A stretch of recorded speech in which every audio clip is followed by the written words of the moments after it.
Hello, friends. This is the Doing Better podcast with Oliver Ox and my two lovely and wonderful co-hosts, Jas Mileni and Danny, aka Broadcast Deezy. Today we got a great show for you. We're going to get into some news roundup, some recent stuff, the news doesn't want to tell you. And then we're going to have a conversation about Jeffrey Epstein. Yes, we're going down the Epstein road. It's an ugly and disgusting road, but it's one that we have to we got to keep talking about because they would love for this story to go away, and I am not letting it go away. And luckily, a lot of people in the free speech space are also not letting it go away. So we gotta stay on this one. Make sure everyone is educated and up to date, and get our thoughts out there. Then we have a great interview for today. I got a chance to sit down with Kristen Grant of Mama K's and learn about her festivals and her organic growing of the music scene that she's really pushing, has been a part of for years. So that's going to be really cool. You kind of have to just have an open mind coming into the world. People think that there's a difference. Like, no, I'm working smarter. Like, no, you're just being lazy.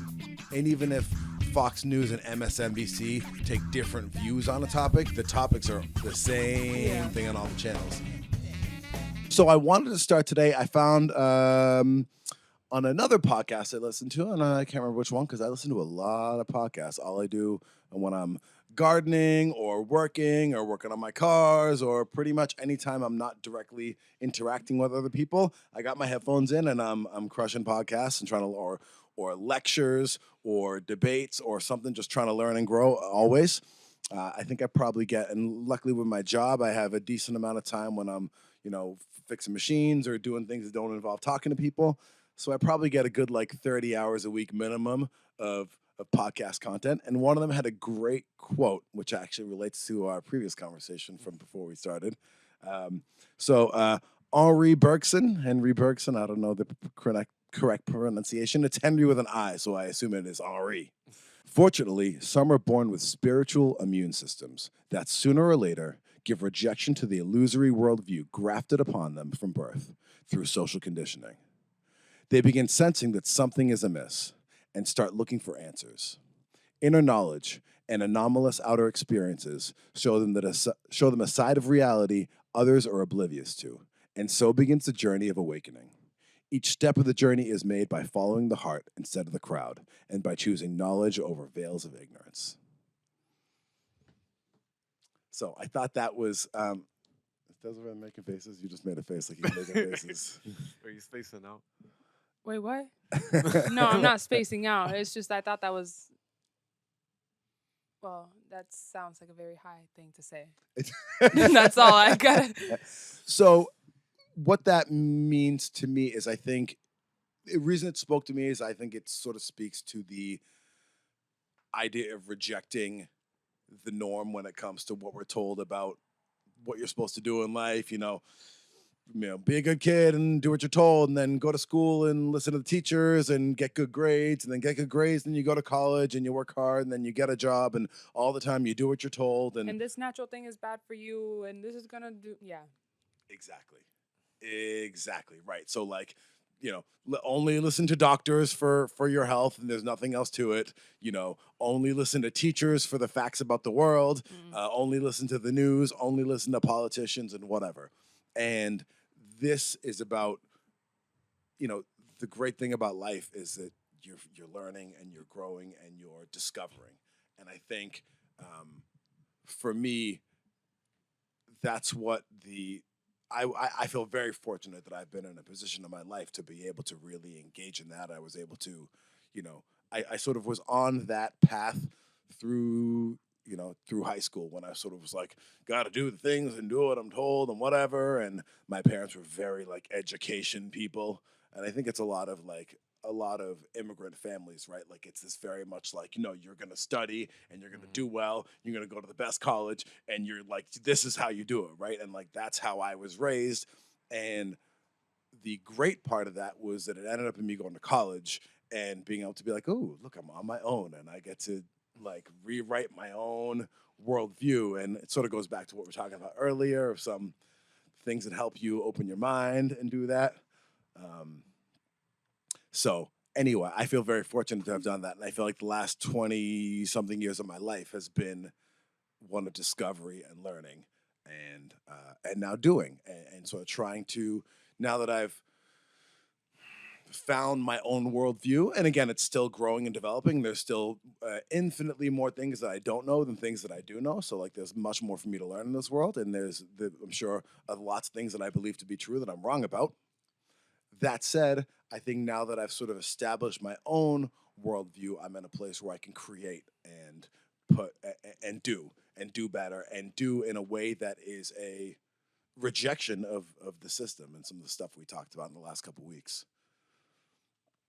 So anyway, we got a little news roundup. The news doesn't want to tell you about. Some things that have happened in the last couple of weeks that I wanted to focus on. It turns out, so one of my favorite people to learn from and laugh to is Jimmy Dore. He's sort of has a slightly similar path to mine in the political space, when like we were sort of firmly on the left and then the left lost its damn mind, and now we're like, okay, the left became much more authoritarian, and so he's one of those that sort of rejected the authoritarian left, and he, in questioning the Ukraine narrative, the mainstream, like Zelensky is God, Putin is the devil, and we need to send them all of our money until all the Russians are dead narrative. So he's been questioning that from the jump, and he's found himself on a hit list. The Ukrainian government, or a non-governmental Ukrainian agency that it turns out is getting money from NATO, which means they're getting money from our government, basically has a hit list of journalists and other people that have said anti-Ukraine things, and anybody who says anti-Ukraine, they're like, well, you must be a Russian agent or whatever, and he's literally on a hit list. So I'm gonna throw this. Oh, did you already put all the videos up? You did, didn't you? Engineer does. Best. What? The Oh, and they're in order too. Oh, you're such a wonderful person. I'm so, speaking of all the ways I'm blessed, I'm so blessed to have a wonderful, intelligent, and amazing technician and son. He's a wonderful person. So here's this is Jimmy Dore. So Jimmy Dore, I didn't know anything about him until about a year and a half ago. So his story, again, from my perspective, is that he's a comedian, lives out in LA, and he was, when COVID happened, he was one of the earlier people to get the shot. And when he got the shot, he got sick. He got a vaccine injury. And when he started talking out about it, everybody in the California scene was like, no, you're an anti-vaxxer, you're this, that, and the other. And that's when he started sort of questioning the narratives. So the reason why I had Max on is because I am now officially a part of the Ukraine kill list, right? So the Ukraine government has this website, and anybody who tells the truth about the war in Ukraine, they put them on a kill list, and they actually kill some of them. And so I'll just show you what it says on here. Here's what it says up here. It says it's non-government Center for Research of Signs of Crimes Against the National Security of Ukraine, Peace, Humanity, and the International Law. Information for law enforcement authorities and special services about pro-Russian terrorists, separatists, mercenaries, war criminals, and murderers. So that's what they say we are.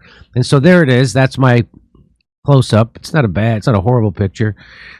Dissemination of Kremlin so then what does it say here? It says dissemination of Kremlin propaganda narratives with an aim of receiving financial compensation from the aggressor country.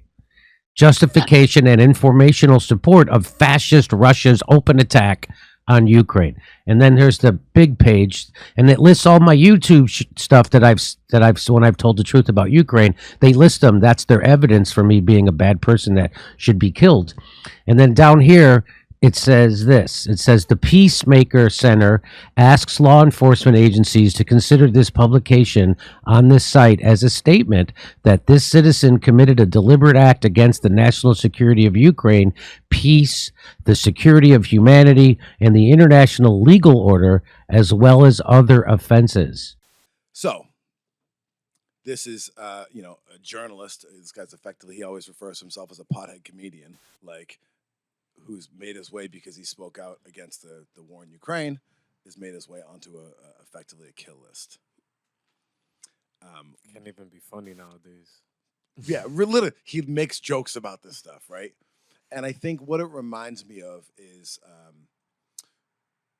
the war on terror. There was all about this when everything has got to be black and white. It's you're either with us or you're against us, and like that's all there is. Like there's no nuance. There's no gray. There's like you're with us or you're a terrorist. Like, and that's literally the shit George W. Bush was saying 20 years ago. Was saying you're either with us or you're with the terrorists. And this is the same kind of shit, right? Like if you don't agree with the U.S. government and Zelensky, then you must be a paid informant by Russia. And like that's the dude we were talking about a couple weeks ago too, the Uhuru guy. I'm gonna fucking forget his name now. Omali Yeshitela. He same thing. Like this is a civil rights activist in America, a black socialist, an African socialist who's clearly has nothing the fuck to do with Russia at all. And they're like, nope, you're working for Putin. And like this is all the TV hacks. Rachel Maddow, perfect example. She's another one of these, like, she just did a speech for paid for by Lockheed Martin, the weapons manufacturers. She was at one of their funded events, and she's an MSNBC, supposed to be left-wing Democrat, whatever, and she's saying either you support the war or you're working for Vladimir Putin. I'm like, no, like fuck Vladimir Putin. I don't give a shit about him either. But like, I also don't want hundreds of billions of dollars of my money, our tax money that only exists because we're there paying taxes, going to giving weapons to Nazis in Ukraine. Like, I'm not with that. That doesn't make me on his team. I can say fuck you to two different people at the same time, right? Like, item number 2 in news that you're not supposed to know. It turns out, thanks to some whistleblowers from the FBI, that the January 6th event that we were told was a violent insurrection against the government was full of feds. There were FBI agents, there were FBI assets who were actually there posing as Proud Boys and other white nationalists and racists and horrible people who we should all be afraid of, who were really they were going to storm the government and take over. Yeah, there was a bunch of feds there. And not only did they know it was happening, it looks like, and again, I don't know this for a fact, but it looks like they were instigators of this. So we have yet another false flag event. Are you familiar with the term false flag? Never heard of it. So a false flag, I'm sure you've heard false flags. Yeah. A false flag is when you attack yourself. So the most famous false flag in history is, or originally, and I'm gonna Hitler, when he on his rise to power, burned. I want to say it was Parliament. The something word in German that I don't know. He had his people burn down one of the main government buildings so he could blame it on the other guys and use it as an excuse to take over the government. Wow. So that was like one of Hitler's famous moves in 1939, 40, 38, 37. I can't remember. Somewhere in that range. What happened? It was Parliament, yeah. Oh, was it? Yeah. Thank you, Engineer Des. It was Parliament, German Parliament. What year was that? Does it say? 1933. Oh, wow. Okay, so I was way off. So 1933, Hitler, again, it's a real event. It's not a fake event. It's something that really happens, but you do it and you blame it on the bad guys. One of the things that led to Kennedy getting on the bad side of the CIA was that the CIA, when we were after Castro came into power in Cuba, the CIA wanted to get rid of him, wanted to go to war. And their plan was to hijack planes and crash them and blame it on Castro as an excuse to go to war. And Kennedy said, no, we're not doing that. And I'm going to forget what the operation was called. I'll add that later. We'll put that in the notes. But anyway, so that was a famous false flag. And it looks like, again, I don't know this for a fact, but clearly the protest of January 6th was a natural thing, right? People were pissed that Trump didn't get elected. All the Trumpers came and wanted to protest on that. And I'm not in their team, for the record. I am not a Trumper, and I've never been a Trumper at any point in time. No hate for Trumpers, no hate for anybody. But that's not me. But it looks like there's a very good chance that it getting violent, the whole breaking into the Capitol thing, is something that may or may not have been egged on by agents of our own government. So that's so that was That kind of makes sense as to why like nothing was really done, and they just let it happen. Because I feel like if you were trying to do that, they would probably just start shooting at people, even Well, in one of the Capitol Police, I want to say it was the head of the Capitol Police at the time, said that they had specifically requested, they had heard about the big protest coming on January 6th. They had requested extra support, and they didn't get it. And then if you watch I don't know if you saw the videos they released of like the cops basically letting people walk around the building, opening doors for people, the whole nine. So it's considering it was all that was on the news for like a year and a half straight, like insurrection. And again, I'm not on the team with the Trumpers. That is not my people. I'm not saying that any of that was good. And I'm sure some of them were smashing some shit and being bad actors naturally all on their own. But it does seem like there's some evidence that the FBI was involved. And that's fucked. One interesting thing in the presidential arena, there are two candidates, one on the Democratic side in Robert F. Kennedy Jr., and one on the Republican side, Vivek Ramaswamy, I think is his name. I apologize if I'm getting that wrong. Are both running on a platform in which they would heavily audit, if not get rid of, the FBI and the CIA, which is pretty wild. It's interesting that it's coming from both sides. Speaking of RFK, what a wonderful segue. Robert F. Kennedy Jr. is now at 20% in the polls running on the Democratic ticket. So he's polling at 20%, which is kind of wild because he, as of a couple of years ago, because he had not an anti-vaccine, but a questioning vaccine stance. He was like pushed, anti-vaxxer, pushed to the outside.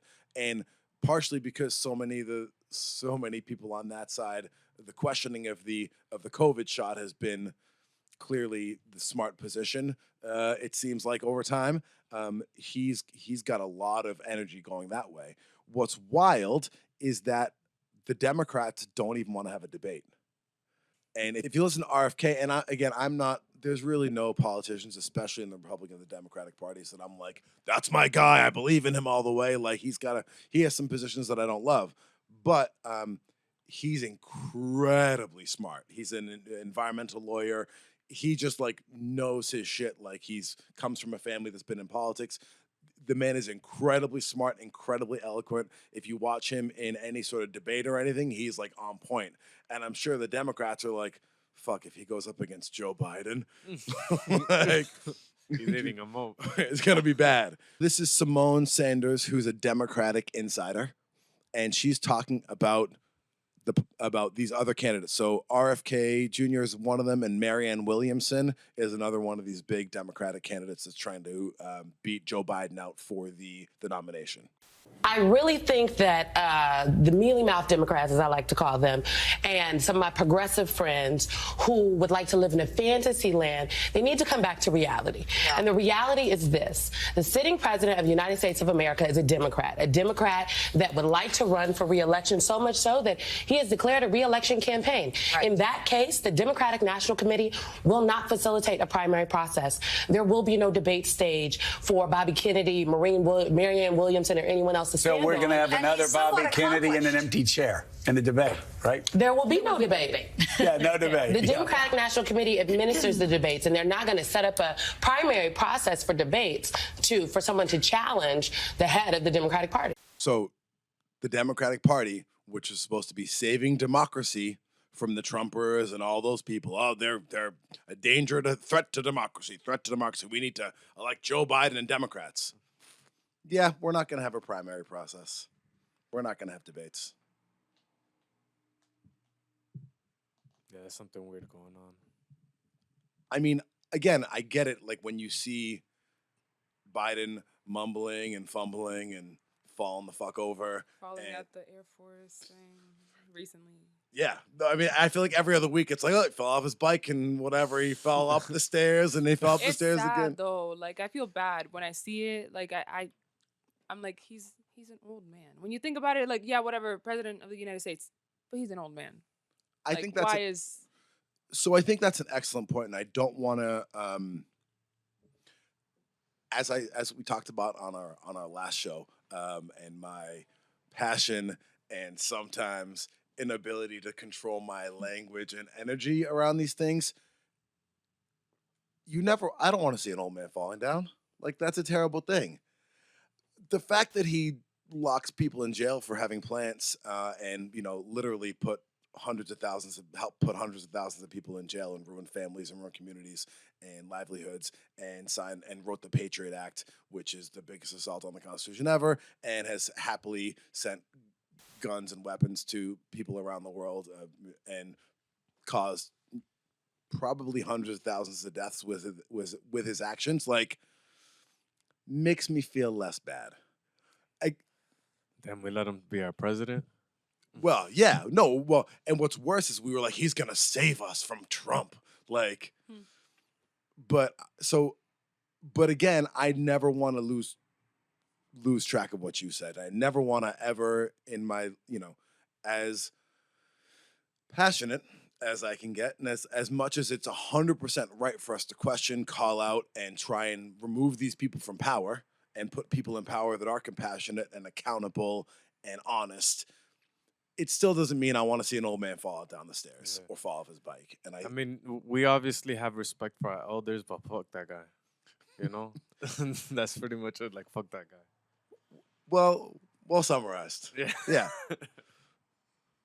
Yeah. So they clearly don't want him debating, especially not someone as articulate as Bobby Kennedy, because he will wipe the floor with him on every single issue.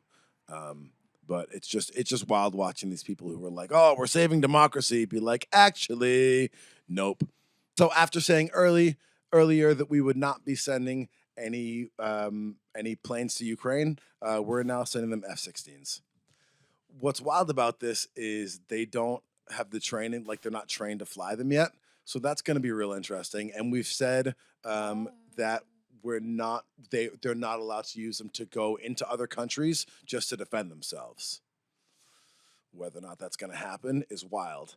Somebody made a point, and again, I'm going to forget who it is, and I'll look it up and make sure I credit them before we put this out, that they had a theory, and again, this is no offense to old people or the elderly or can we find a respect? We for respect our elders. We respect our elders, yes, and all the wisdom that they have and all they have given us. That said, somebody made a point when they're looking at Dianne Feinstein and Joe Biden and Nancy Pelosi and all these people, and like they're pushing us to the brink of nuclear war. Like, let's be honest about it. Russia has the most nuclear warheads in the world. Vladimir Putin, should he want to do it, could press buttons and blow up, kill millions and millions of people. And somebody made a point that was, well, what do these people care? Like, they're 90 or 87 or whatever. Like, it's just less of a threat to them because I literally was talking about this the other day because I'm like, I understand whatever with like some people have been around longer, they've seen more, like maybe they know more and stuff. But at the end of the day, you have to like think about who these laws are going to affect the most. It's the newer generation. It's like you're not going to be here to see whatever it is that you're doing. You have to think of everybody else. Have some empathy, not just like whatever your agenda is. Like, think about when you're not here. How do you want to leave the place?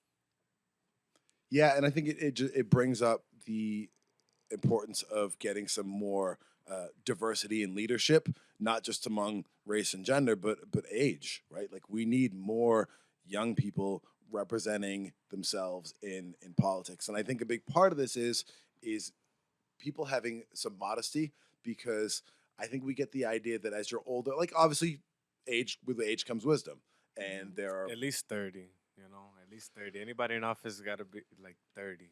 well, so I mean There's that's what. wisdom that comes with like. Yeah, I think the Constitution says to be in the House of Representatives, you got to be 25. To be a senator, you got to be 30, and to be the president, you got to be 35. If I'm correct, I think if there's two issues. One is I think if people are modest and not don't pretend to know everything, and say like, here's my principles and here's what I'm guided by and here's what I'm called to do, but I'm not going to pretend to know everything. Like you don't want some 22-year-old who's like, I figured out everything in the world and I'm going to tell everyone how to live. Isn't Clearly, that how everything started in the U.S.? Isn't it just a bunch of 20-year-olds that just I mean, the Constitution, yeah, effectively, or largely 20 and 30-year-olds. They Yeah, grew up way different than we did. Like hunting at like 3 years old, you know, like at war already killed somebody by like 9 years old. You know what I mean? Like a different world. A different world. well, so and I guess so. Like I've seen a meme, right? It's like, oh, who cares about the Constitution written by a bunch of 20-something white men 250 years ago. And I'm not so like a lot of people are like, Constitution is the most important thing ever. And I think what's great about the Constitution is not that these guys were, not that they were geniuses and they figured everything out. They read a lot of this is after the Enlightenment. There's been a lot of philosophy. They had been subjected to tyranny, and I think it was more about almost codifying natural law, right? So I don't think it's about and again, people will debate about this, but I've come to the belief that, and I'll put some links in the description of this. Forget the guy's name, Passio. So a lot of sort of anarchist libertarian thinkers will talk about this, in that there is objective morality, and it's really pretty simple. It's don't steal from people. Don't take what is not yours. Like that is the objective reality. It means don't murder, don't take life, don't rape, don't impose yourself on somebody in that way. Don't take somebody's property, don't go onto their property, don't trespass. Like, and these things are just objectively true. Like it just, again, it's called natural law. And I think what was great about the Constitution is not some old white guys wrote it down or whatever. It's that it like defined it just they didn't create it, they found it. Like it's just largely, not entirely, some parts of it are stupid, what's the college called, the electoral college and all like the little detail things are irrelevant. But as far as the Bill of Rights, the right to free speech, the right to speak your mind, and those all those things that go along with the Fourth Amendment, the right to not have people come onto your property and search your shit, not have the government come put its nose in your business. I think these are fundamental truths of nature, and that if you're not hurting somebody else, you should be able to do what the fuck you want. Everyone should leave you alone. So again, and I think one of the other pieces that went with it, and this sort of ties into what I was saying before, is I think a big part of the problem with government right now, certainly the federal government, is that they have so much power. So like it matters who the president is, right? Like it really does, because you don't want some guy coming in there and, spending the trillions of dollars they collect in tax money, or upping your taxes and taking more of your hard-earned money, or making some law that's going to throw you in jail for who you are, for something you do that doesn't hurt anybody else. And the reason that that's a problem is because we've given government so much power. And I believe in, and I could be corrected on any of this, so please correct me and enlighten me, but I believe in decentralized power, that when we put all this power in so few hands, and you elect someone as president, and they can go, cool, we're going to war tomorrow. We're going to go kill people in another country. We're going to, you get 100 old people in one room and 454 old people in another room and another old guy. And if they all agree on something, that's the law. And like, you go to jail for having that plan, for 20 years, and you go to, you can get married and you can't get married and X, Y, and Z. And we've given this small group of people in Washington, D.C. who have very little accountability. George W. Bush is a war criminal. Like this man, and I think all the presidents are, quite frankly, but like him in particular, like he started the Iraq War, and there's 4 million people dead, and like he's playing golf and living the good life and flying around on private jets and whatever. There's no accountability. Him and his kids and his grandkids are rich forever, and like to me, well, it's like they don't really see any of it because it's like they just send people to They do were their pawns in dirty a bigger work. chess game. That's all it is. They stay behind in their comfort zone. yeah. And just they never have to deal with it. So I guess that's when I like think about the issue of age and experience and whatever. All these issues are just multiplied and multiplied and multiplied in importance because of trillion-dollar, it's a mind-blowing amount of money, but like trillion-dollar budgets and, nuclear arsenals and 800 military bases around the world and, fill in the blank. It's all this power that if we elect the wrong guy, we spent 4 years being like, Trump is the president. Oh my God, everything is over. Well, why? Because that person has that much power. And is that how we should be organizing the world? So that in our communities, we have so little power as an individual, you have so little power, yet this, the old dudes that we happen to, again, nothing against old people, the old dudes that we happen to elect, or maybe not elect, who the fuck knows? I don't know what happens after I put my ballot in the machine anyway, that they can control so much. We were talking a little bit earlier about watching what we eat, not in a calorie counting way, which clearly I need to fucking do. Food dyes. But as in food dyes, well, there's a new, the WHO just came out and it admitted that aspartame, I never know how to say this word, aspartame, whatever, the like number one artificial sweetener, what's in Diet Coke and all those things, A, doesn't help you with weight loss. You're actually less likely to lose weight if you're on that. And B, causes all kinds of shit. It's the list of, I don't know if the WHO has said this yet, but the list of complications or side effects that can be caused by consuming this artificial sweetener is like a mile long. And it's been out since the 70s. It got put in by Donald Rumsfeld of Iraq War fame. Under the Reagan administration, they helped push this stuff, get the stuff approved through a very sketchy process with the FDA.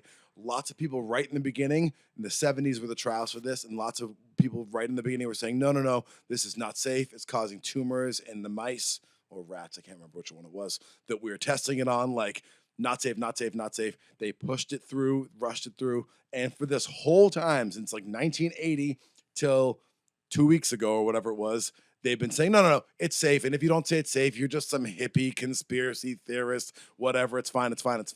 And finally, the mainstream is now admitting that this thing that they've been telling us is safe and good and will help you lose weight and this, that, and the next is not safe and it's not effective. And this is after 40 years of people drinking it and consuming it. And yeah, an old teacher I used to work with years ago had a whole bunch of neurological and physical problems and was always sick, and she would pound Diet Cokes all day long, and her kids would just pound the Diet Cokes all day long. And I just remember being like, I don't think I ever said anything because I think I was more polite back then, but just being like, I feel like that's maybe related to MS, like 1,000 things that these are said to be related to. So I thought that was pretty wild.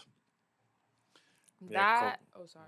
Continue. that. Go. Coke in general is just terrible, and thinking like Diet Coke is any better is kind of like, yeah. Oh yeah, no. Well, I'm a server. This is just tying to that. Sometimes, and I have done this by accident. If I'm like super like rushed, they'll ask for Diet Coke and I give them Coke. They don't even know the difference in taste. They don't say anything. In the back of my head, I'm like, my bad. But they don't know the difference. But what was I gonna say before that? That kind of like ties back with the whole like like people believing like in doctors and stuff, weren't like cigarettes considered healthy? Wasn't drinking considered healthy for pregnant women and all that stuff? And then look now, it's not. And just because like yeah, we've advanced, it doesn't mean they know everything. Yeah, I think the most dangerous, and I've probably said this before, and I'll say it 100 times again. I think the most dangerous human vice and human weakness is hubris. Is this idea that we're so smart and we've figured so many things out and we're so capable, and especially when it comes to the human body, and 1,000 other topics. Like, yes, we've made great advances in lots of things. If I get hit by a bus, please take me to the hospital. I don't want herbs. Like, like, for real. Honey's Like, not gonna fix a broken leg. exactly. So I'm all of, I think when it comes to trauma medicine, like, especially living near Boston, like, it's the greatest place to be. We've learned That's so literally much. why I moved here. My mom moved us here because I was always sick, and it has like the best like children's hospital, so we came here. Exactly. And I think so much, I heard somebody say this recently, but so much of what we've learned in trauma medicine is because of wars, because of all the battlefield stuff, like when people getting shot and, blown up and whatever, you have to learn how to keep your troops, safe and back in action or whatever. But so in all those things, modern medicine is wonderful. But when it comes to maintaining your health, I don't fucking trust it. Like, I just don't. At the end of the day, I'm not trying to listen to what my doctor has to say about a whole bunch of things. Isn't there a saying like if it's not broke, why fix it? If someone's healthy, why are you gonna try and like if there's nothing wrong with them, what are you doing? And then the bigger question that sort of goes on is when you look at how few companies are controlling, when we talk about the Black Rocks and the Vanguards and all those people in the Wall Street, and how few people are controlling the pharmaceutical industry and the big ag, the big food industry, like, Coke and Pepsi and Pfizer all have a lot of the same investors. So if that Coke or that Diet Coke makes you sick and gives you cancer, well, guess what? Pfizer got you. So like, it's that hustle, right? Like, it's the, again, LTV, the long term value or lifetime value. And that's like basic business that they think about, okay, how to get a customer, keep buying, like, either from one product to another, all the way through from a cheap product to a medium expensive product to like a full care or, a full all out expense trip or whatever it is. Like, it's just simple business. right. And they don't want the Coke or the Starburst or whatever to kill you, but they do want you to make you sick. Because then you got to go get your ADD medicine from all the dyes, and then you got to get this medicine and that one, and then like you're saying, when you get to the end and you You're in the get cancer, hospital, fully getting taken care of, 24/7 watch, and that's just literally your whole life getting sucked out of you. right? Like the Matrix. Think about it like with the eggs too. With eggs, they can say cage free or roaming, like farm range. You have to look at the hidden meanings behind all of them because not all of them are like, oh, they're free. No. Right. It could be like cage free, but they're all In in a a fence. tight space. No, it's very true. Well, it's like the word natural, right? The word Yeah. natural on It your doesn't products mean anything or means organic. nothing. Organic means a little bit of something, right? There's organic. They have to meet certain definitions to make it true. But the other trick to organic, which is kind of fucked, is that in order to get organic certified, it's expensive. So if you're a little mom and pop operation, you're not getting organic certified. But if you're Kellogg's or whatever, well, you got that couple extra mil around, and you can slip a little. Tell the FDA guy, hey, I got a job for you when you get out of here. So make sure my shit gets certified organic or whatever, right? So is it really organic? Well, so Read right. the ingredients. Don't just trust the front of the box. Well, and ideally, don't eat things that come in boxes as much as possible, right? Like Whole Foods, not the brand, but the actual like eating things that you're like, oh, this is a piece of steak. This is a onion. This is a Learn the difference between your salmon. Oh, that's another good one. Yeah, Learn your difference. Because Atlantic salmon, there's no Atlantic salmon. That's farm raised salmon. That And farm raised, it looks gray and it has food coloring to make it look pink, so you think it's fresh, but it's really not. No meat that you find in the grocery store is actually like that color. they actually put dye in it, and that's crazy. Yeah, I have an old friend used to say that like she would only eat meat if she knew exactly, like she wasn't a vegetarian, but she's like, when I travel, I'm a vegetarian because I'm not eating whatever that fucking mystery shit is. Like I'm eating, I'll eat meat if I know where it comes from directly, but I don't want to eat that. Dominicans got it right because if you want to eat something, they'll kill it right in front of you, and then they cook it and everything. I feel like that's the way to live. That's Yeah. so true, and it tastes so good. Food, I'm hungry. Yeah. I went to, just because like I'm thinking about like food and salmon and now, and like I had poke when I went to Hawaii, and it was so good. It was literally caught that morning, like it says right there, caught this morning, and you see them chop it up right there, and it was delicious. I tried it here, disgusting. Yeah, because it's probably like 3-week-old fish And not real? whatever. That got And gray not real. already, and then they put something in it to make it a nice color Yeah. with Well, some exactly. genetically modified vegetables on it.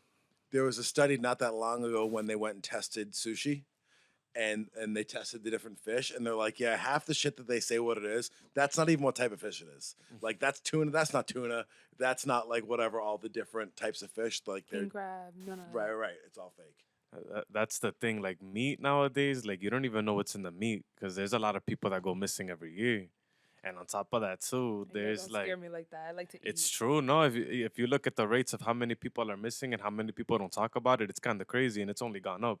And how is it that all of these fast food places always have meat, always have sandwiches, always have burgers, and the lines are always full? If you go on a Saturday to any fast food place, they always have a line wrapping around on during the weekend. It's like, how do they have that much food for that much people all the time? And I'll have to find this study as well to put in the notes. But they did a test. I can't remember if it was. I think it was hot dogs. Somebody tested hot dogs, and they're like, a bunch of the vegan hot dogs. Nope, they got meat in them. I saw and then a that. bunch of the meat hot dogs Mean had people in people. them. I saw that. I was like, you see, I heard a little bit about this a couple years back, and that's why I stopped eating them. And I'm so glad that I haven't had one since. Yeah, I mean, I've been a vegetarian Wait, for. that's a lie. I ate one. I ate one. I don't know where it came from though. I don't know. It was the college campus food. But that's a big reason that I stopped eating meat. And I think if I ever was gonna eat meat again, it would need to be from. You need to know your farmer. You'd have to And kill it. You need to kill. I mean, yeah. You see, I ate that hot dog because, like, at the time, it was just I was hungry. It was either that or like a hard ass pizza that would probably move my teeth if I bit into it. Well, but I think you make a good point, right? It's like, I don't know if you heard the term food deserts, but they talk about a lot of cities in America.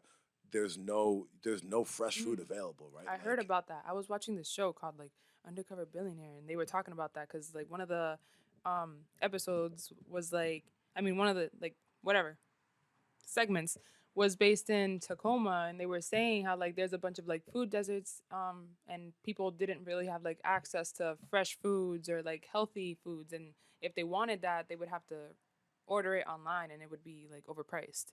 Right, and a lot of people don't have that resource at all, right? Like, look at how much is it to buy, a big 2 liter of generic soda. That's $1. How much is it to buy 2 liters of fresh squeezed orange juice? That's like $30. Like, and same thing. We're talking about meat, right? Like, you go buy some nasty hot dogs or some of those like frozen beef patties, whatever. Like, you can afford that.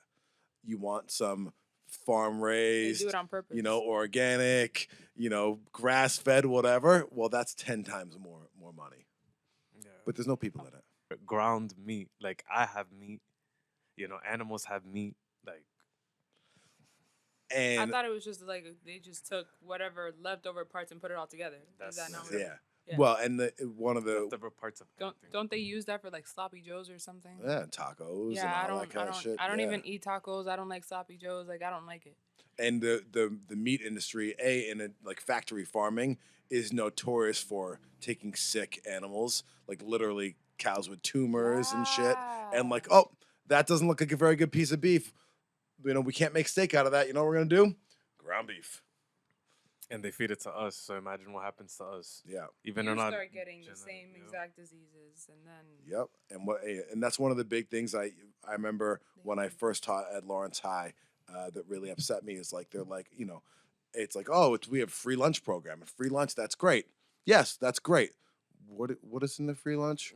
Oh, a bunch of processed, nasty grains that are totally, stripped of any healthy parts, and ground beef and some, mystery chicken and whatever. And like, milk.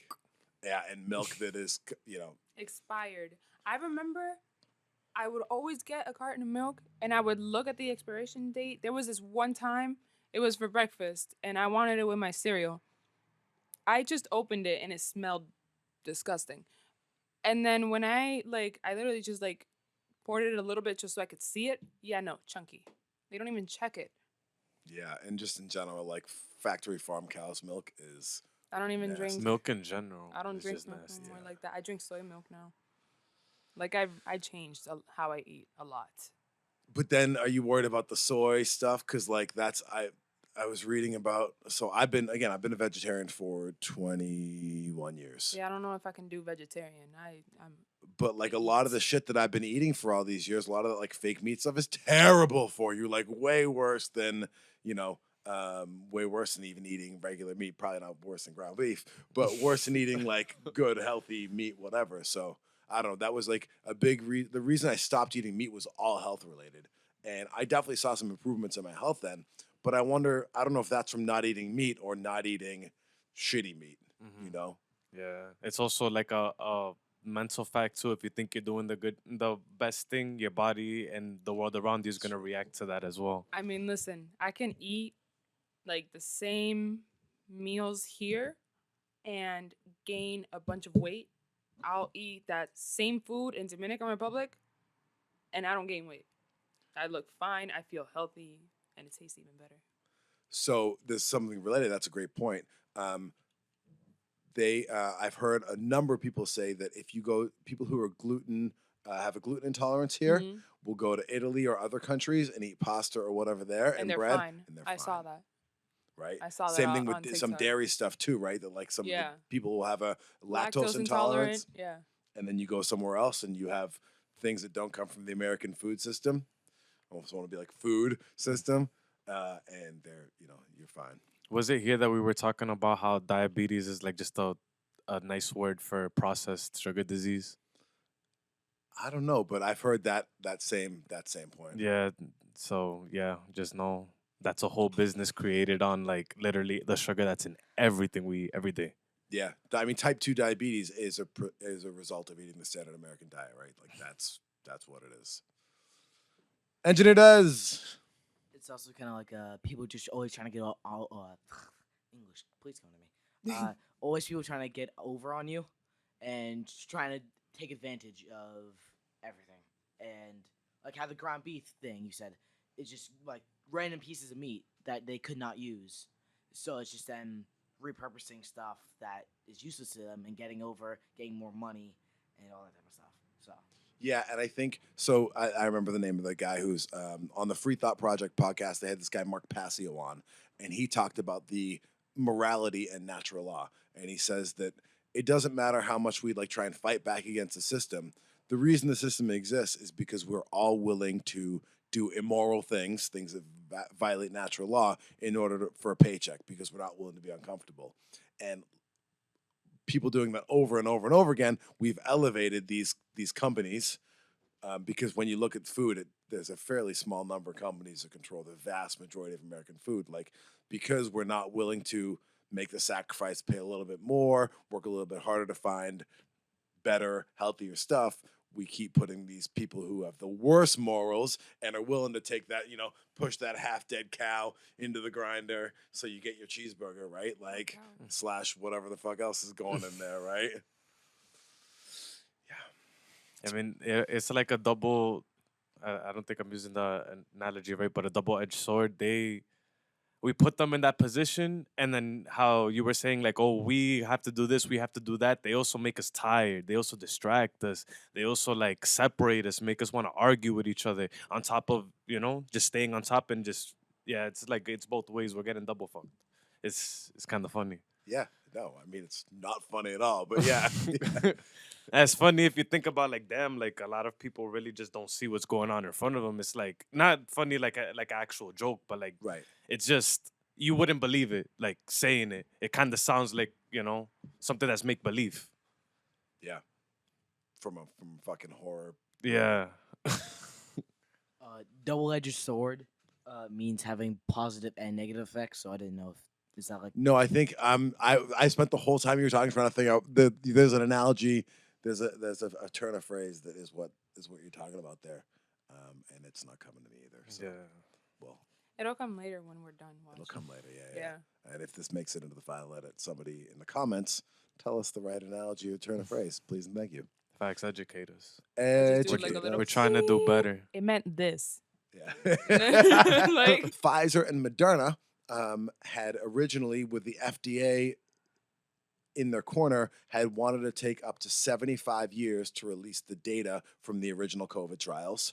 And then I want to say it was like 23 or 32, somewhere in that range years, to release the data from the 12 to 15-year-old, whatever the next tier down. So they had said, listen, we can't, it takes us too long to release the data for this. So it's going to take us 75 years to get all the data out, when they originally told, like, hey, show us your studies. You know, the studies you did on those shots that you're trying to force people to take. Yeah. Can you just show us the data from that? That Like, you did in less than a decade.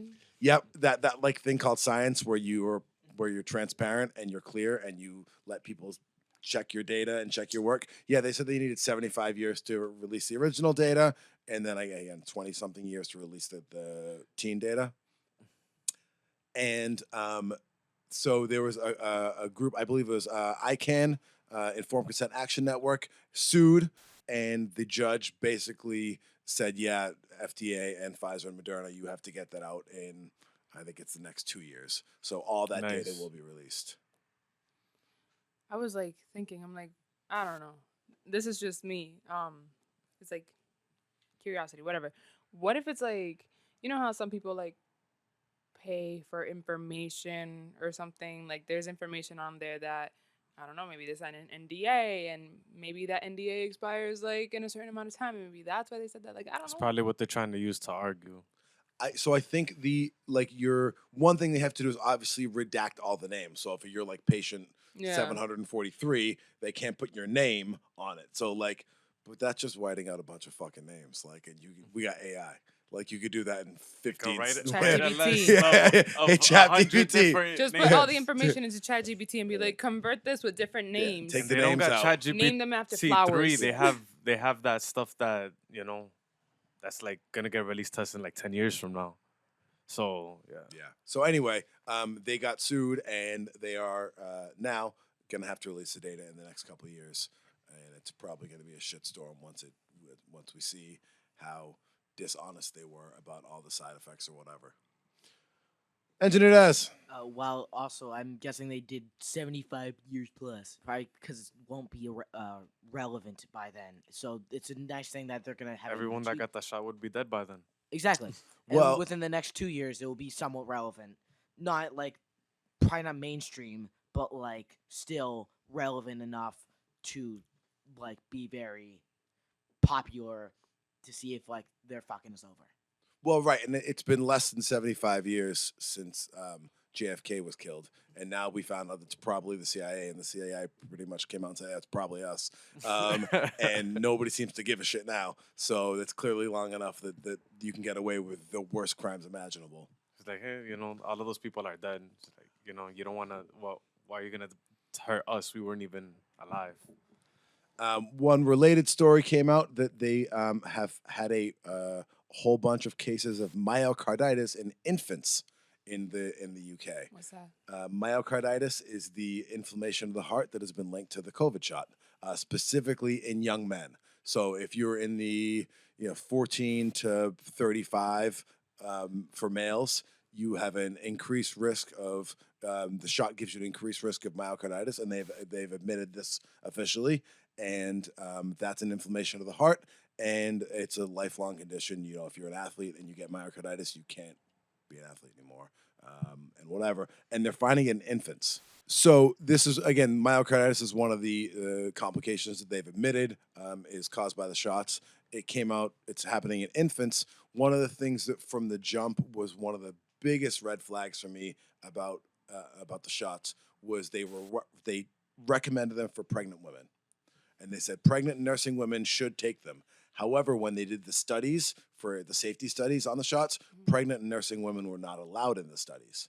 And this is one of the first things that you learn when you go to school for research methods, when you go for science or sociology or psychology or anything that you do research in, is you can only, if you want to make a statement about a population based on a sample, that's how studies work, right?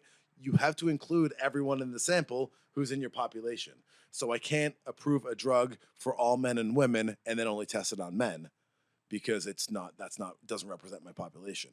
And the fact that they were recommending the shot for pregnant women and still the fuck are, even though they never tested it on pregnant women, is just like the ultimate science red flag. I heard people talking about how like they were worried, well, women talking about how they were worried that like that COVID shot and all that would made them infertile. Like, oh, that after they um took the shot that they've been trying to have kids and like it's just not happening.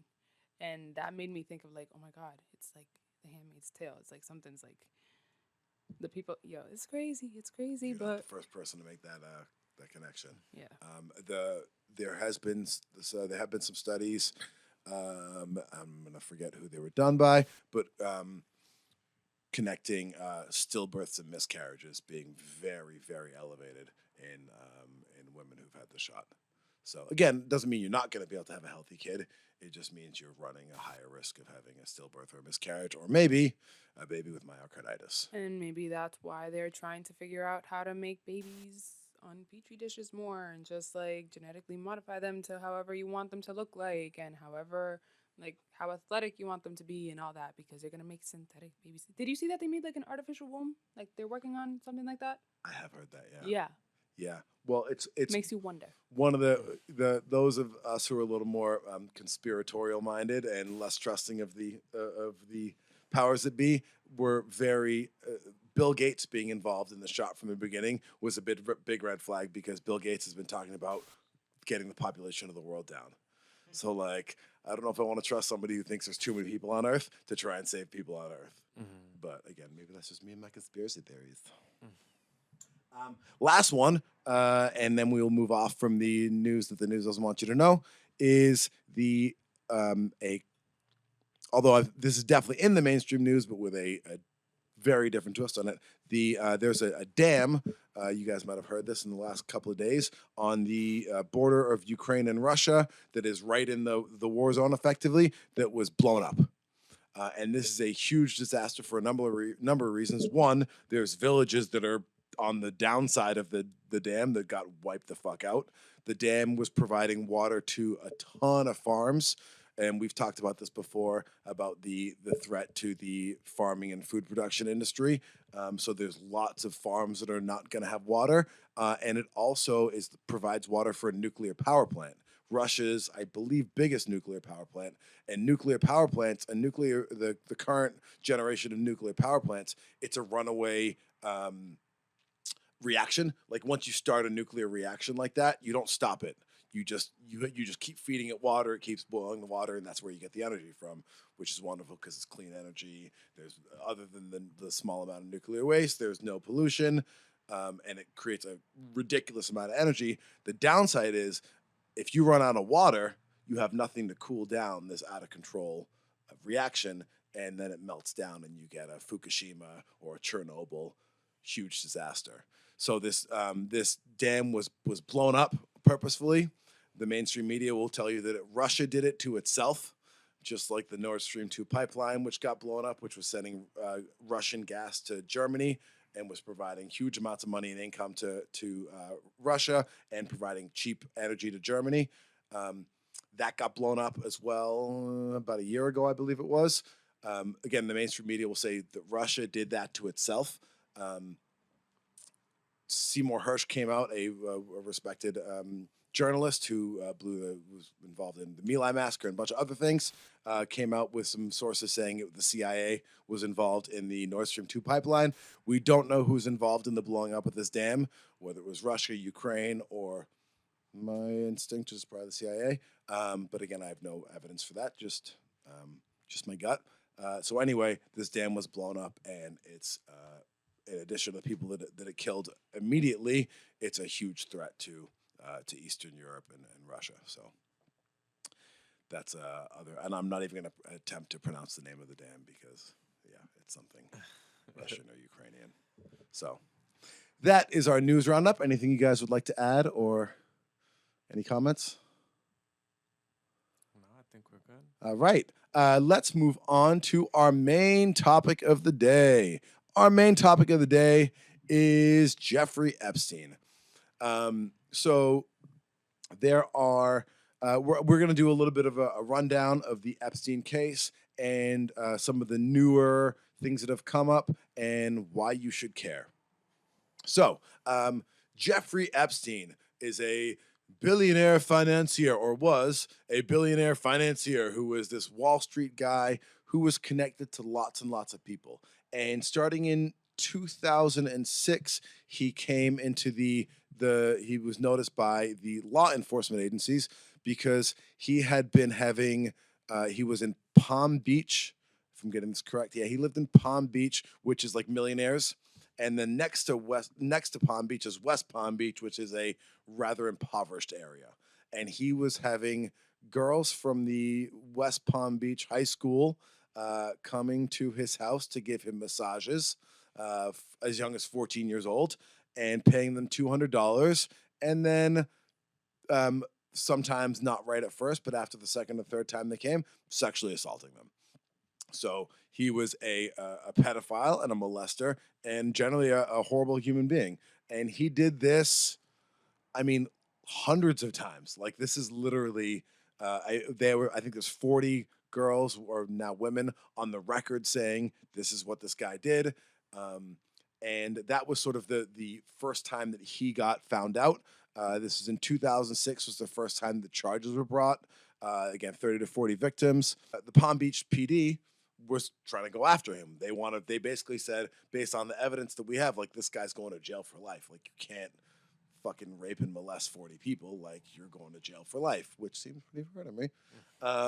And the FBI stonewalled them. They basically did what they could to fuck with their investigation.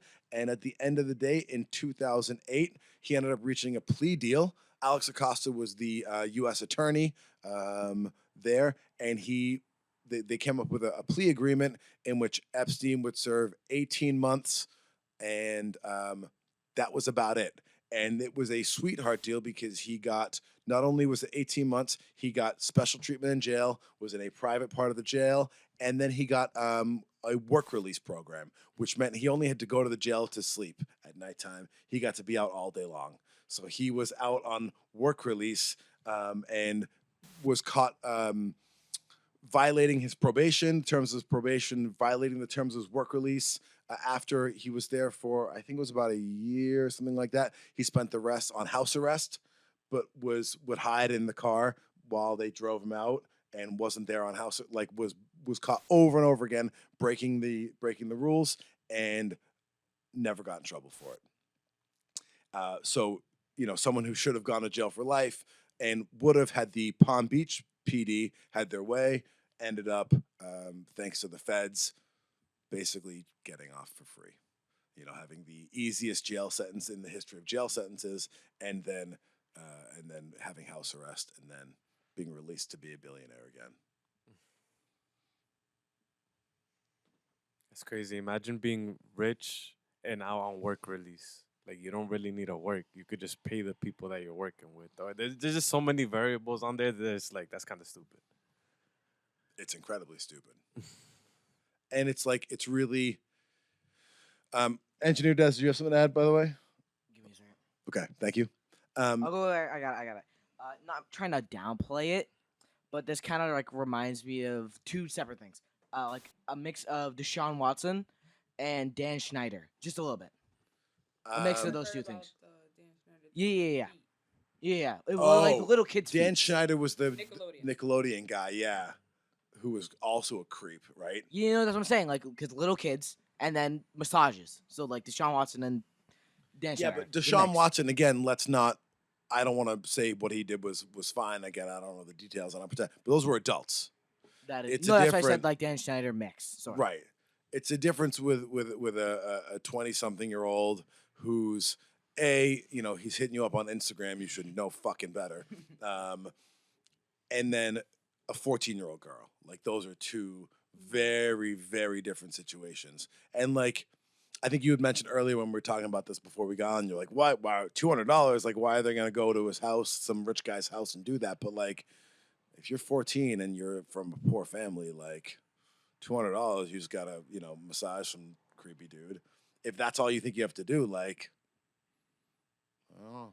Why the fuck not? Maybe it's just me and like my overprotective parents, but like anything that had to do with just like say if somebody offered me like money to do a job, my parents are gonna question every single thing. Who's gonna be there? What's their name?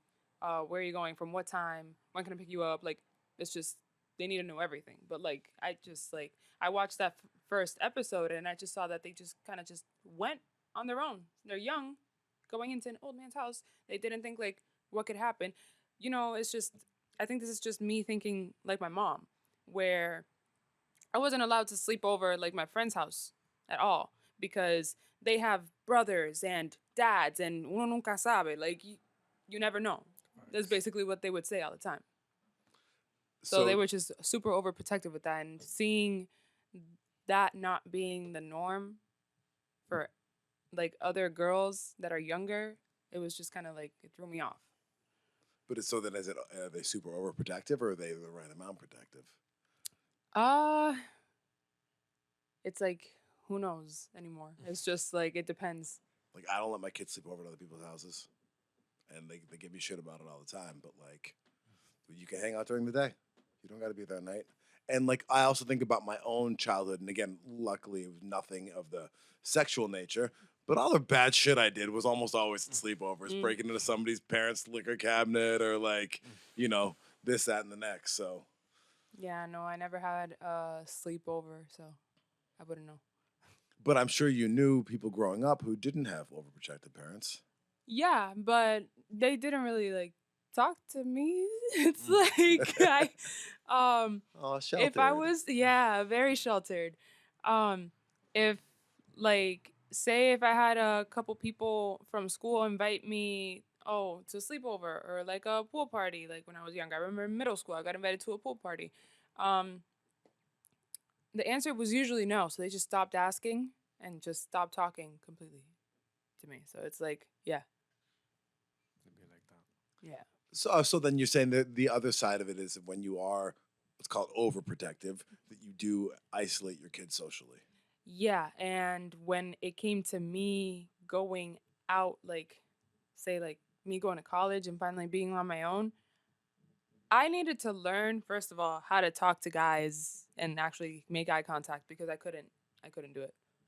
That was I struggled with that, and I just kept thinking, like, there's so many girls in my family, there's barely any boys, and I'm just like, what's going on? I don't understand anything, and I learned early on in college, a lot of guys are very, very, very manipulative. Yes. Very. I apologize for used to being one of those guys, and I'm sorry. That was a long time ago. But yeah, that just made me realize like that could be a reason why they sheltered me. But the fact that they sheltered me so much means that now I'm this age where I'm already supposed to know all this stuff and I'm super behind. So then, like, do you have a sense for like when you have your own kids, like what's the happy medium, right? Like on one end, you don't want your kids going to Jeffrey Epstein's house when they're 14 years old and helping them do nasty things. And the other thing, you don't want your kids socially isolated. Like, how do you navigate that as a parent? I was asking for me. Yeah, no, it's my just kids like are 12 and 14. Like, it's. I think, well, seeing how you are with like, he's right here, look at him. He's like thumbs up, smiley. Seeing how you are with him, it's like I think you're already doing good because it's like you guys are comfortable talking to each other. It looks to me like from the outside looking in, it looks like he can come to you with anything, and you'd be fine. I would hope so. I could like it just sounds like what the things that you talk about in front of him. It's like it's just it opens that door up. So it's like if he ever needs to talk to you about something, he could. But like with my parents, it's like if anything happened, I had to stay shut. because then they would like get mad at me for something that someone else did. And I'm like, I would just be scared of the angry reaction. I mean, he's probably scared of the angry reaction sometimes too, to be honest, if I'm to be honest. But like, I think I am sometimes overprotective of my kids. But there's one thing I can say that almost no other parents can say, and short of like birthday surprises or like things like that, I've literally never lied to my kids. It did have some negative consequences. I got a call from his preschool teacher once when he was about 5 years old, being like, "Can you tell your son to stop telling all the other kids there's no such thing as Santa Claus, please?" I was just about to ask about that. So you never told them about Santa Claus? Oh my God. No, my parents had me thinking about Santa Claus like it was real and stuff. Because so if you wanted like, I think there's something to like the imagination part of it. Yeah. But I see so many parents being like, if you don't listen to me, then Santa Claus isn't gonna bring you a thing, and It's using it manipulation. Yeah. exactly. And the thing is, like, even Christmas and like Santa Claus and all of that is like, it's kind of like if you find out the history of it, the Greece and how they used to have like freaking parties where like men used to give each other gifts and do a bunch of weird stuff. It's kind of weird how we celebrate that every year. Oh, with all the like the pagan Yeah. beginnings and all that, yeah. When I had like my first Christmas here, I still remember the first toy that I got. It was like the first like tree that I had like put up. It was the first like toy that I had actually gotten. My mom didn't buy it. We were like we were receiving help and stuff. Like single, she was not technically single or whatever, but like it was just me and her. Yeah. And we were living in an apartment building that basically had nothing in there, just the mattress on the floor, and that's it. Like we didn't have nothing. But seeing a tree getting put up and like me having a gift, it was just one gift. It was Snow White and the Seven Dwarfs, and I was just thinking like, oh my God, Santa Claus is real. Like he came into my house and put this here because I know my mom didn't buy it. My mom didn't have enough to buy it, so I was just like, that made me believe like it was real more. All right, so less Santa Claus and more Jeffrey Epstein. Gotcha. I Are don't we know how gonna- even how we. This is what we do on the Doing Better show. We start with one topic that's horrible, and we make our way into much later Something better. topics. Exactly. So, I think one of the most fucked things about the Epstein story is the fact that after 2008, he's convicted, he gets out, everyone knows what he's convicted for. It's not like he got shunned and pushed aside. Like, rich and famous people kept associating with him, kept going on his plane, kept going to his island. And like, I don't know about you guys, but like for me, like if I find out someone I know is a kid fucker, like we're not friends anymore. like if I work with you, like I'm telling the boss on you or like whatever, like we're not cool. There's no anything that can, I don't care if you're a rich kid fucker or a real friendly kid fucker or a kid fucker with a nice car, like you're a kid fucker.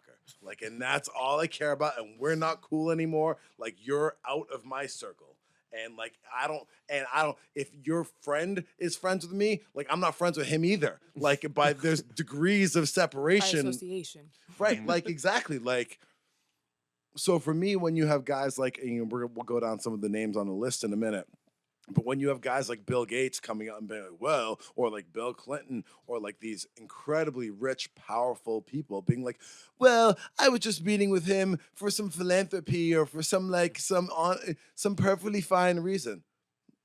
No, there's no perfectly fine reason to be cool with a kid fucker. Like, and just because he happened to get the sweetheart deal magically from the federal government, like now it's cool. Like it's. I'm wondering if they like actually thought that like if it was real or not, like what was going on in their heads. Like if they thought all those allegations were fake because he had money, or if they were actually real. But it's not like these are. I don't know. I think you can make that argument in like I don't know, some like if you get into the Michael Jackson stuff when some of these like moms were bringing their kids there and they'd already tried to sue other people, like they clearly had a financial motive. Like this, like only a fraction of these girls came forward. A lot of these girls who they had testimony from, it's not like they like came and like, we want to sue this guy and get money. Like the police had to go find them. Like, it was, these are very, very, very, very believable stories from these people. These are very believable accusations. And there's hundreds of people making the same accusation. Like, it's about as believable gets. Like, you know, Yeah, but doesn't it make you wonder, like, what were they thinking? Like, what was going on in their head? they don't give a fuck. It's not important to them. And like his plea deal, he agreed to solicitation of prostitution and procuring a minor for sex, I believe was the things. Like, so he admitted he's a kid fucker. Like, and it's not like a 21-year-old who had a 16-year-old girlfriend or whatever. Like, this is a 50-something-year-old rich dude having 14-year-olds come. Like, there's, again, not that I'm condoning any different age levels or whatever, but this is pretty fucking clear and like blatant, right? This is not gray lines or like, well, maybe I guess they were actually in love. Like, no, there's none of that here in this story. Like, there's no justification for what he did. It's the creepiest creepiness of creepiness. I don't know. It's just I'm just like thinking like, damn, like what was going on in their head? Like, because you never know. You never know what's going on in somebody else's head. Even if True. you think that they tell you the truth, you don't know if that's the truth. Only that person knows. So That's it's very just true. it makes me wonder. Do you believe in pure evil? In pure evil? Elaborate. Like just some people that literally have no humanity or humanity.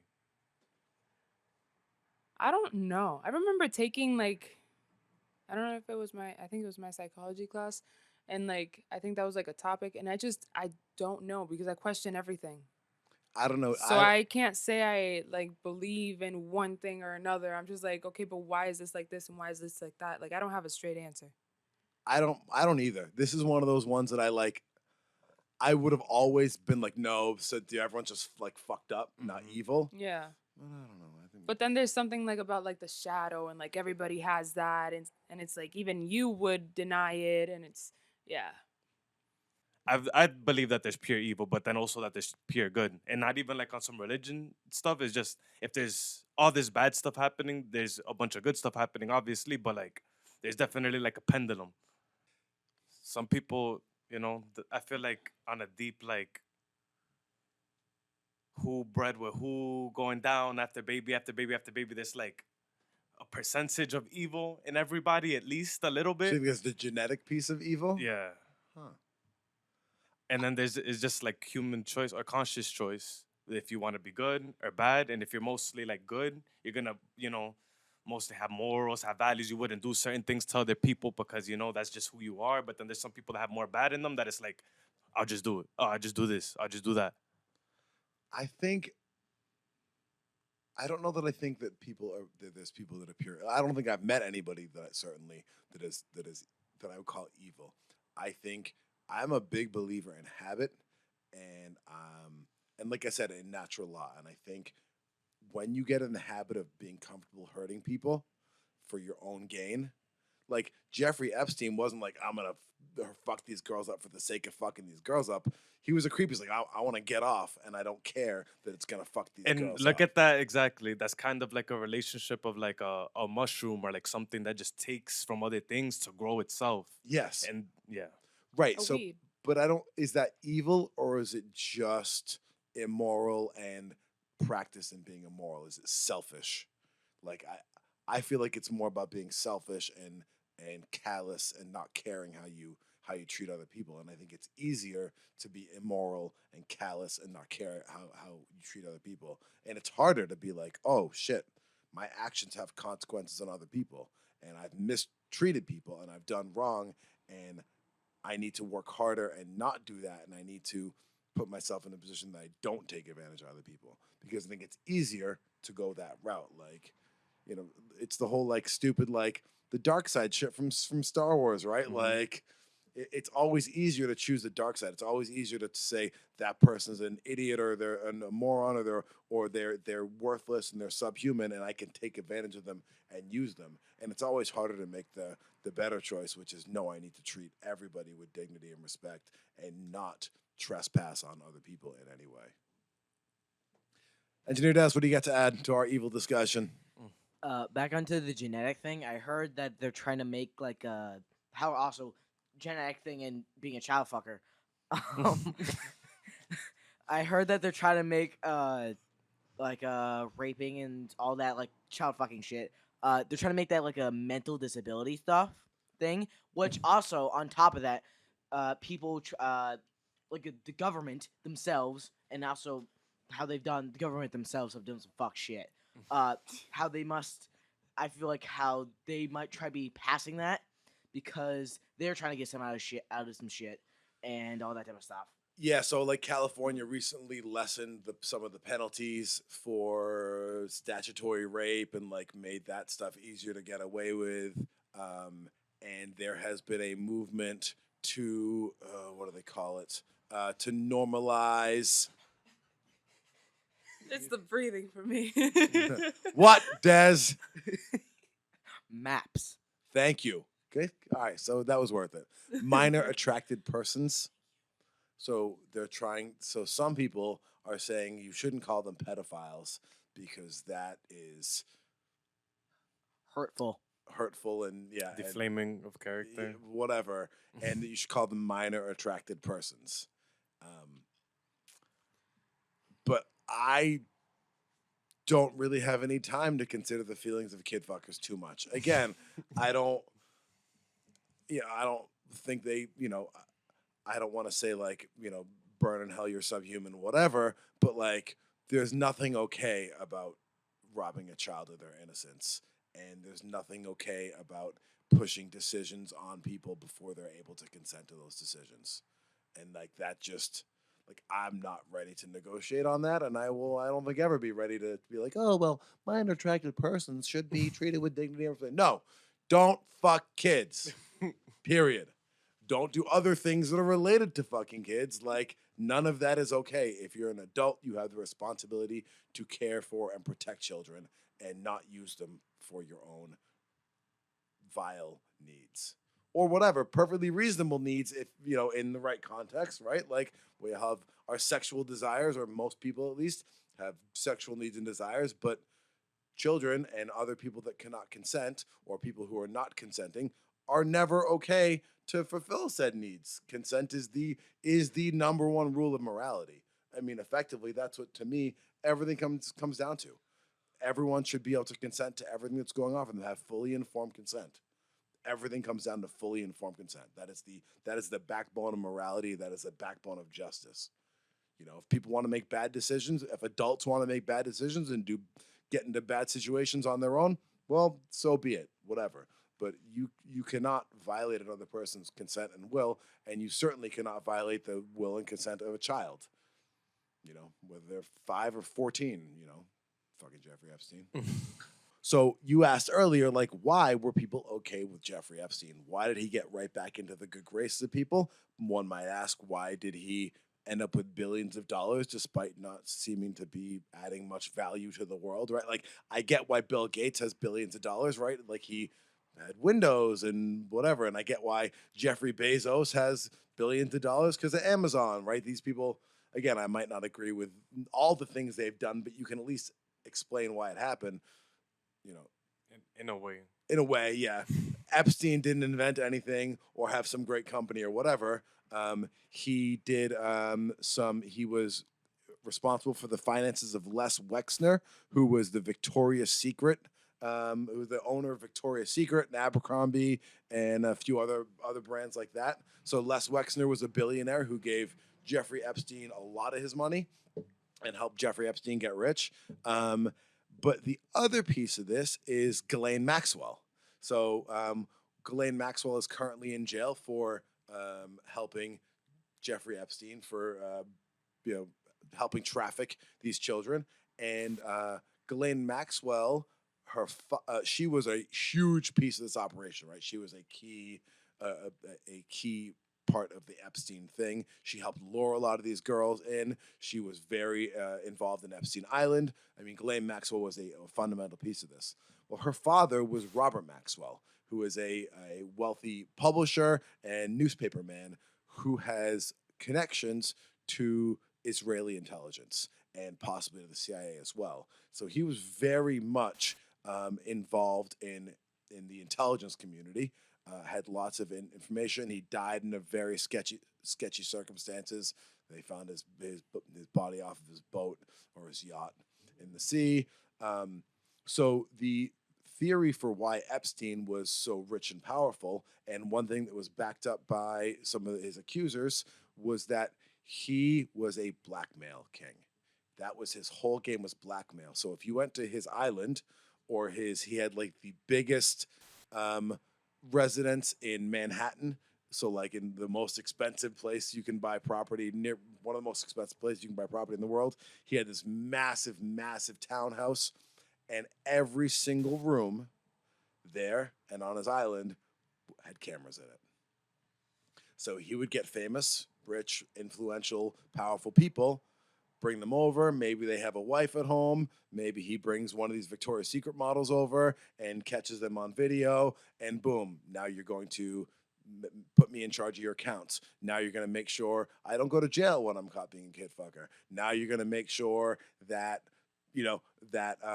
my friend gets a seat on the board of your company, and down the line. Now you're going to owe me favors because I have you on tape cheating on your wife. And if that's not good enough, that girl who you cheated on your wife with, yeah, she's 16. So, Or that's a man. or whatever your kink is. And he had very, very rich and famous and influential people in all of these places, going to his parties at his mansions, going to his private island, Little St. James, I believe was the name of it. And some of these, people. So we have Les Wexner, he was friends with Donald Trump, Bill Clinton, Leon Black, there's another very rich man. Prince Andrew, so literal royalty. Kevin Spacey, Israeli Prime Minister or former Israeli Prime Minister Ehud Barak, former CIA director William Burns, Noam Chomsky, who used to be a big hero of mine as a writer and a political commentator. So these are like super important, influential, either rich or powerful people, and they're going to parties at his house. And they're doing this, that, and the next. And again, whether maybe it was drugs sometimes, right? You got some video of you in the bathroom blowing lines off the toilet, and now, guess what? I'm gonna blackmail you. And so that plus the Robert Maxwell connection is why a lot of people think Jeffrey Epstein was a professional blackmailer, and not only for his own financial gain, but for the intelligence services. For CIA, Mossad is the Israeli intelligence, MI5 in England, etc. That's insane. Yeah, it would make sense. I mean, that would explain why you're still going to be friends with this guy who's a known creep because, well, he's got dirt on you. Damn, yeah. And you think he's untouchable because, He got dirt on everybody. He got dirt on everyone, and guess what? He was fucking with 40 plus 40 plus young girls are saying, yeah, he sexually assaulted me, and he got to do 18-month sentence, half of which he was chilling in his mansion. So, the other thing, which I thought you would like as a Tate guy, which is an interesting connection.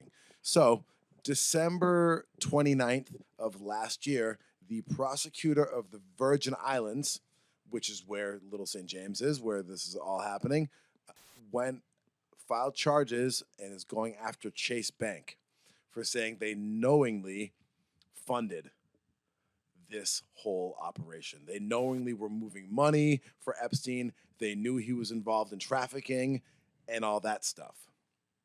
What else happened on December 29th? Tate got locked up. What did he get locked up for? Trafficking.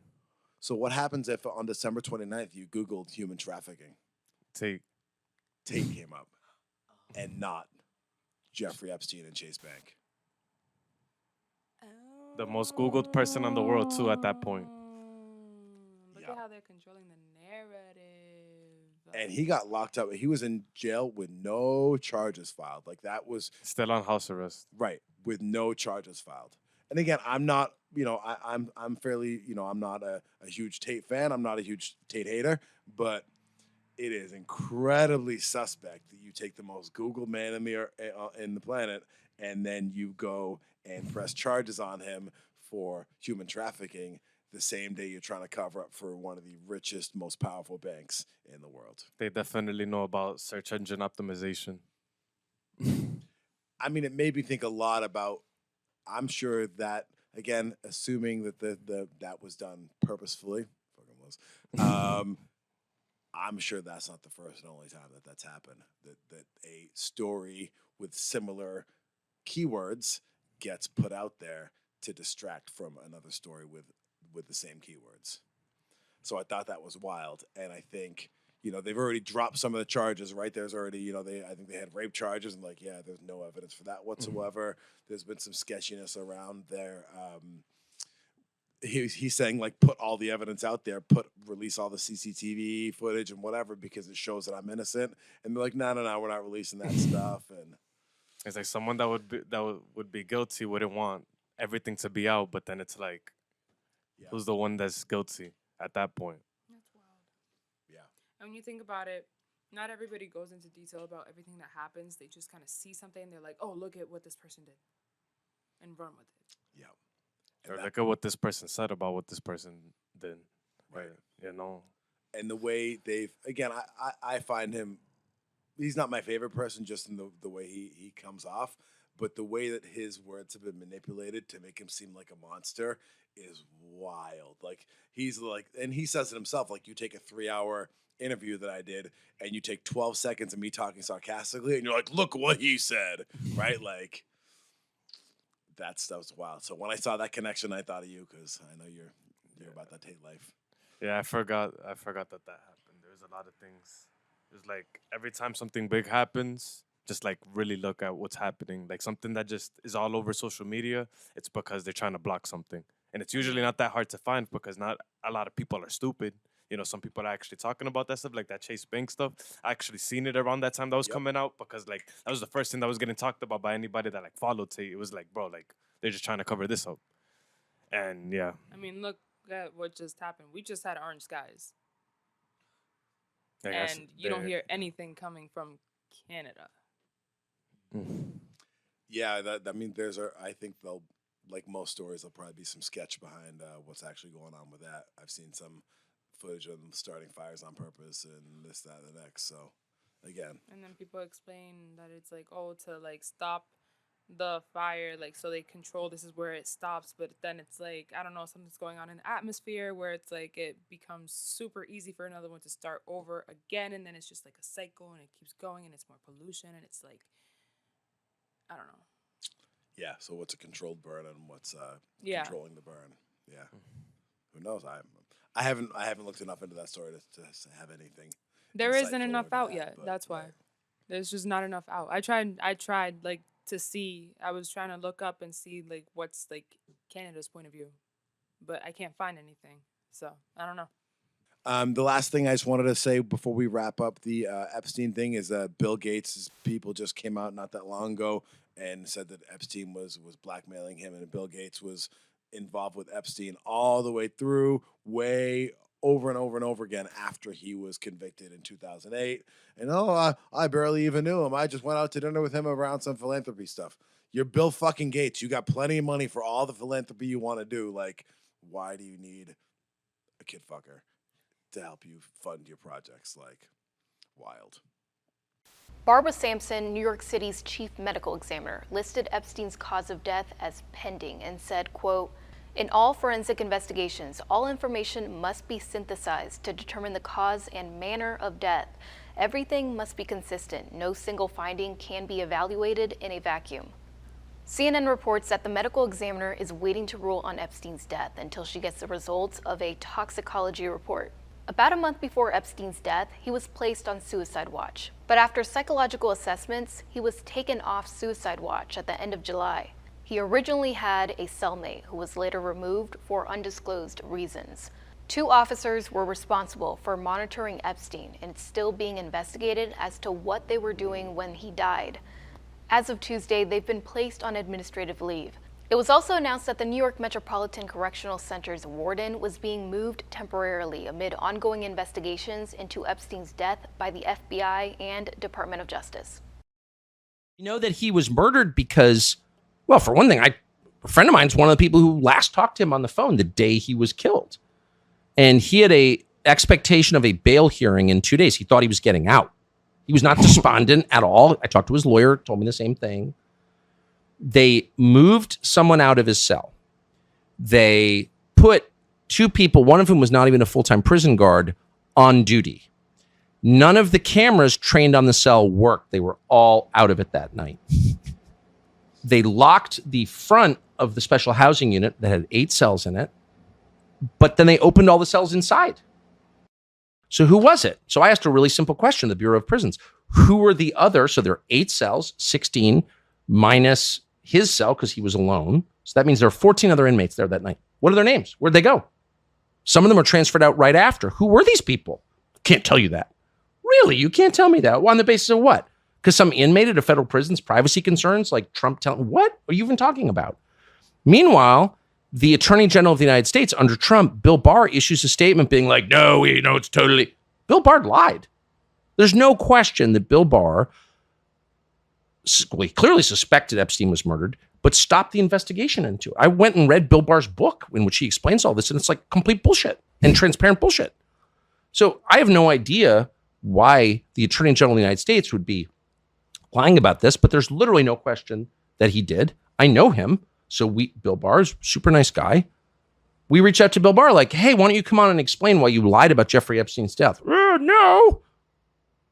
So I don't want to overstate what I know. I'm just telling you what I do know. Mm-hmm. He was killed. Yeah. Wow. By whom? No idea. We could guess. But as my friend said, I said to my friend on Friday, actually, who do you think killed Epstein? And he goes, the list of people who wanted to kill Epstein was so long. Like, it could be anybody. Wow. But whoever did it, here's the one thing I'll say. Whoever did it was able to do it in the most secure lockdown in the United States of America and then get away with it. Let's talk about something much more positive. We have something lovely and wonderful. So while the people at the top continue to do horrific and horrible things while we let them get away with it, lots of regular, normal people are doing wonderful things and doing better all over the place. And one of them is an old friend of mine, Kristen Grant, who is Mama K, and has started at the beginning of COVID, when all the festivals got shut down, all the music got shut down. She and some of her friends decided to start their own festivals. So she's been putting on events since 2019. My band has played at a couple of them. I mean, they are just some of the most amazing and wonderful events I've ever been to, because it's just all people who are good vibes and positive and trying to make good things happen. I'm really supporting the music and the arts and small food vendors. She's done a lot of her events are private. They're invite only. You have to know someone who's already been going to them, or know one of the artists performing. That's the only way you can get a ticket to go to her events. She did last year. She did her first public event called the Bottoms Up Ball, and had a bunch of really cool artists playing there as well. And I had a chance to have an interview with her and learn more about Mama K's and the process of starting these organic, ground up music festivals. So check that out. All right. So I am Oliver Ox here for the Doing Better Show, and I am joined by my friend Kristen from Mama K's, and we're going to learn about music and what makes it happen on the logistical side. So welcome.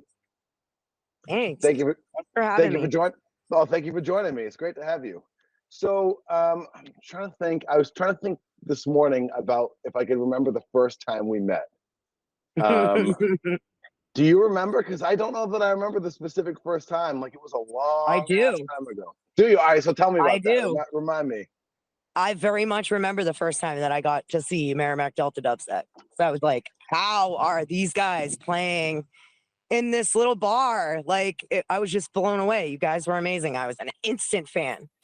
And so I had just gotten out of work over at the Phoenician, and you guys were playing the Chit Chat, and it was packed. Like, I had to wait to get in, and then you had to wait like a half hour to get a drink.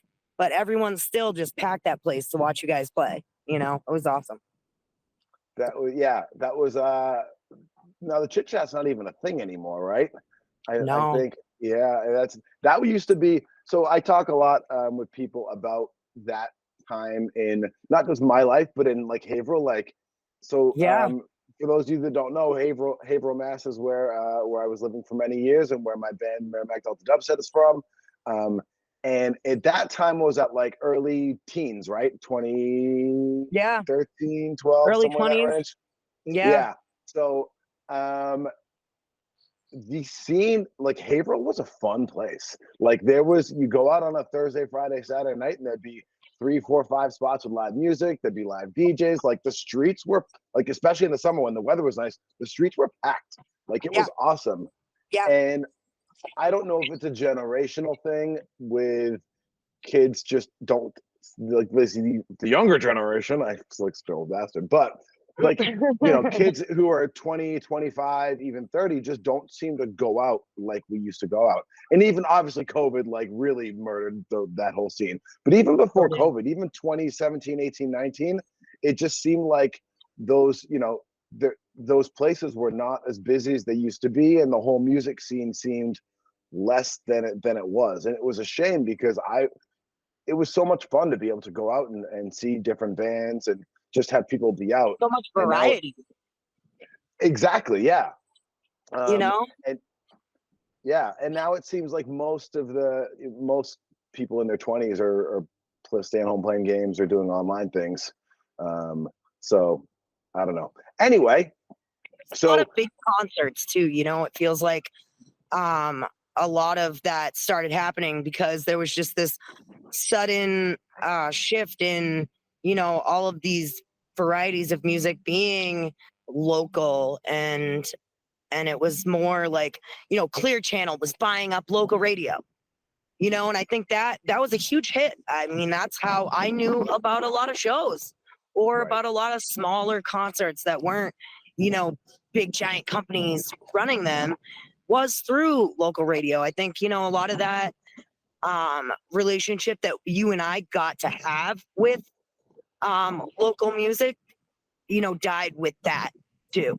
I think that's hitting the nail on the head, because I remember I was really big on the Clear Channel thing back, it was about 10, 15 years ago when they just went and bought out. Might have even been before that, actually. I think it's even before that they started, but they started buying out all the radio stations, right? And actually, if you look, a lot of the billboards too, they own a lot of the billboards too. And Clear Channel is just one of these big mega conglomerates. Media. Right. And now, the radio station, I used to listen to the radio a lot. Like, oh yeah, we grew up like that. That's what we did. We listened to the radio, and then we went on Napster or something, and we burned the song onto. We made those songs digital so we could, But now with everything being digital, it's it's so different for them. And but I think the radio thing specifically is beyond, like, obviously the digital thing changes the industry massively. But I think the Clear Channel buying up all the radio stations changed. You used to be able to, like, FNX, for example, like back, and that's not as much my genre now, but like FNX was like an alternative station that was huge, and they played, a fairly big variety of stuff. They played, like, you would hear new music on there, right? Like, if I turn on the radio now, and you try and you listen through the channels, if I listened to the radio for a week straight of music, I would have heard all the music, and I wouldn't be, what I'm saying? Like, it's what over and over. Over and over, yeah. Ariana Grande on 6 different stations, right? Like, right. Yeah, it's tough. And we had WAAF and BCN, and I remember when high school, bands of people that I was friends with getting actual, like, radio play, which that doesn't happen now. You can't be in a local band and just have enough variety of local radio shows to get yourself out there. Yeah. Right. And I think, like, when I reminisce and think, like, what would have been, and I have my little rock star fantasies, like, I think if we had been 10 or 15 years older earlier, like, that's when they still tried to sign bands, right? They would still be, you go to a local music scene and there would be people from record labels actually trying to sign people and scouting and trying to get you to sign a cheaper deal and then booking the studio, right? And I Yeah. think now they don't. That I mean, that's just not a thing in any meaningful way anymore. Like they make the sound, right? No, They not. manufacture the what they want to put out. Yeah. Yeah. A lot has changed but with these communities like ours kind of popping up all over, which I'm noticing since, Mama K's kind of started creating itself. I see a lot more people digging back to their roots. They're like, nope, I don't listen to radio. How many of your friends say that to you? We're not falling into these.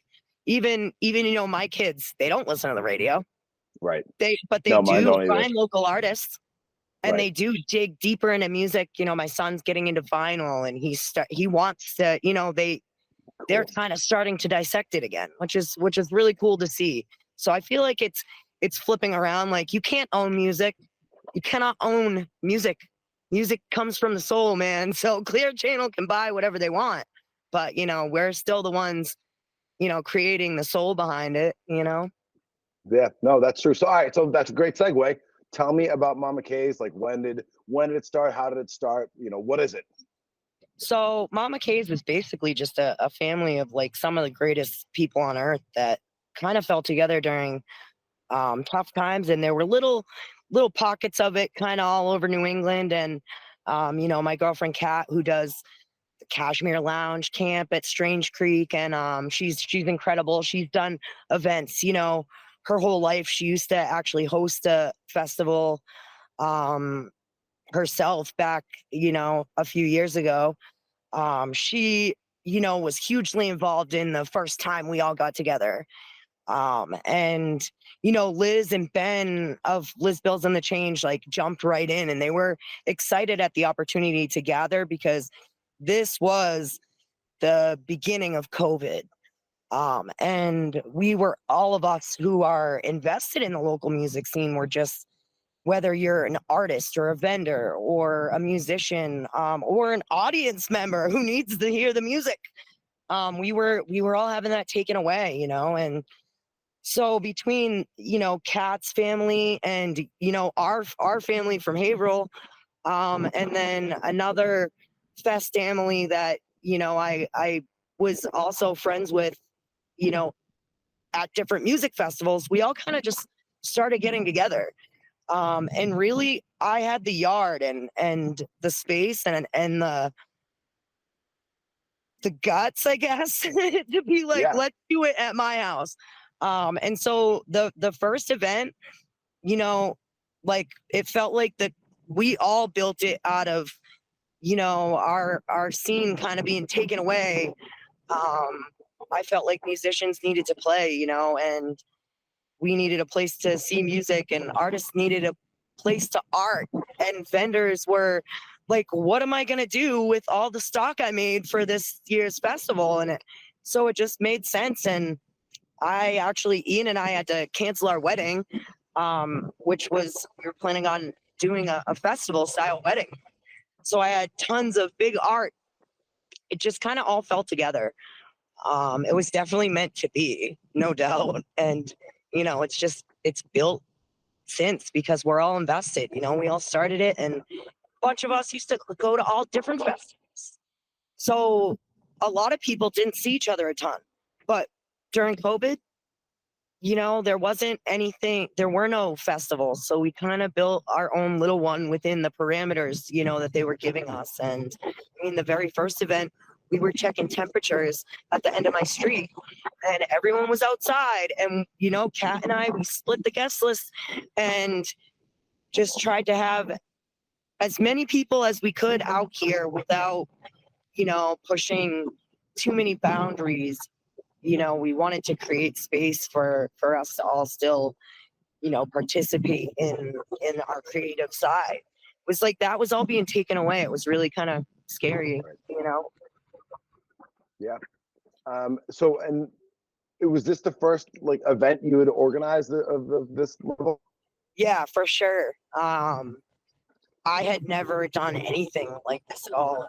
I have teenagers, so I've done some pretty big birthday parties when we had bounce houses and, 30 to 40 people. But Um, and I had done shows at like the Elks and stuff growing up in Haverhill. You know, my girlfriend Danielle and I would make up flyers, and we'd book different bands, and we'd get the security we needed and jump through the hoops, and then we'd host, you know, hardcore shows or metal shows back in the day. And I guess So that same was like idea. the closest to, but you know, I Yeah. mean, it was so make the flyers and book the bands, and you know, it was really basic. I had no idea what I was getting into. I was really thankful that my first event wasn't my first festival, wasn't my wedding. Because I was Makes like, sense. wow. Yeah. Like I was Yeah. really getting myself into not really being able to participate in my wedding as much as, you know, one should. So Right. So and that first event was a huge success. yeah, I mean, it was so cool. It was all like these three groups of people just coming together, and we had some awesome musicians. I mean, the stage was actually over there on a carpet.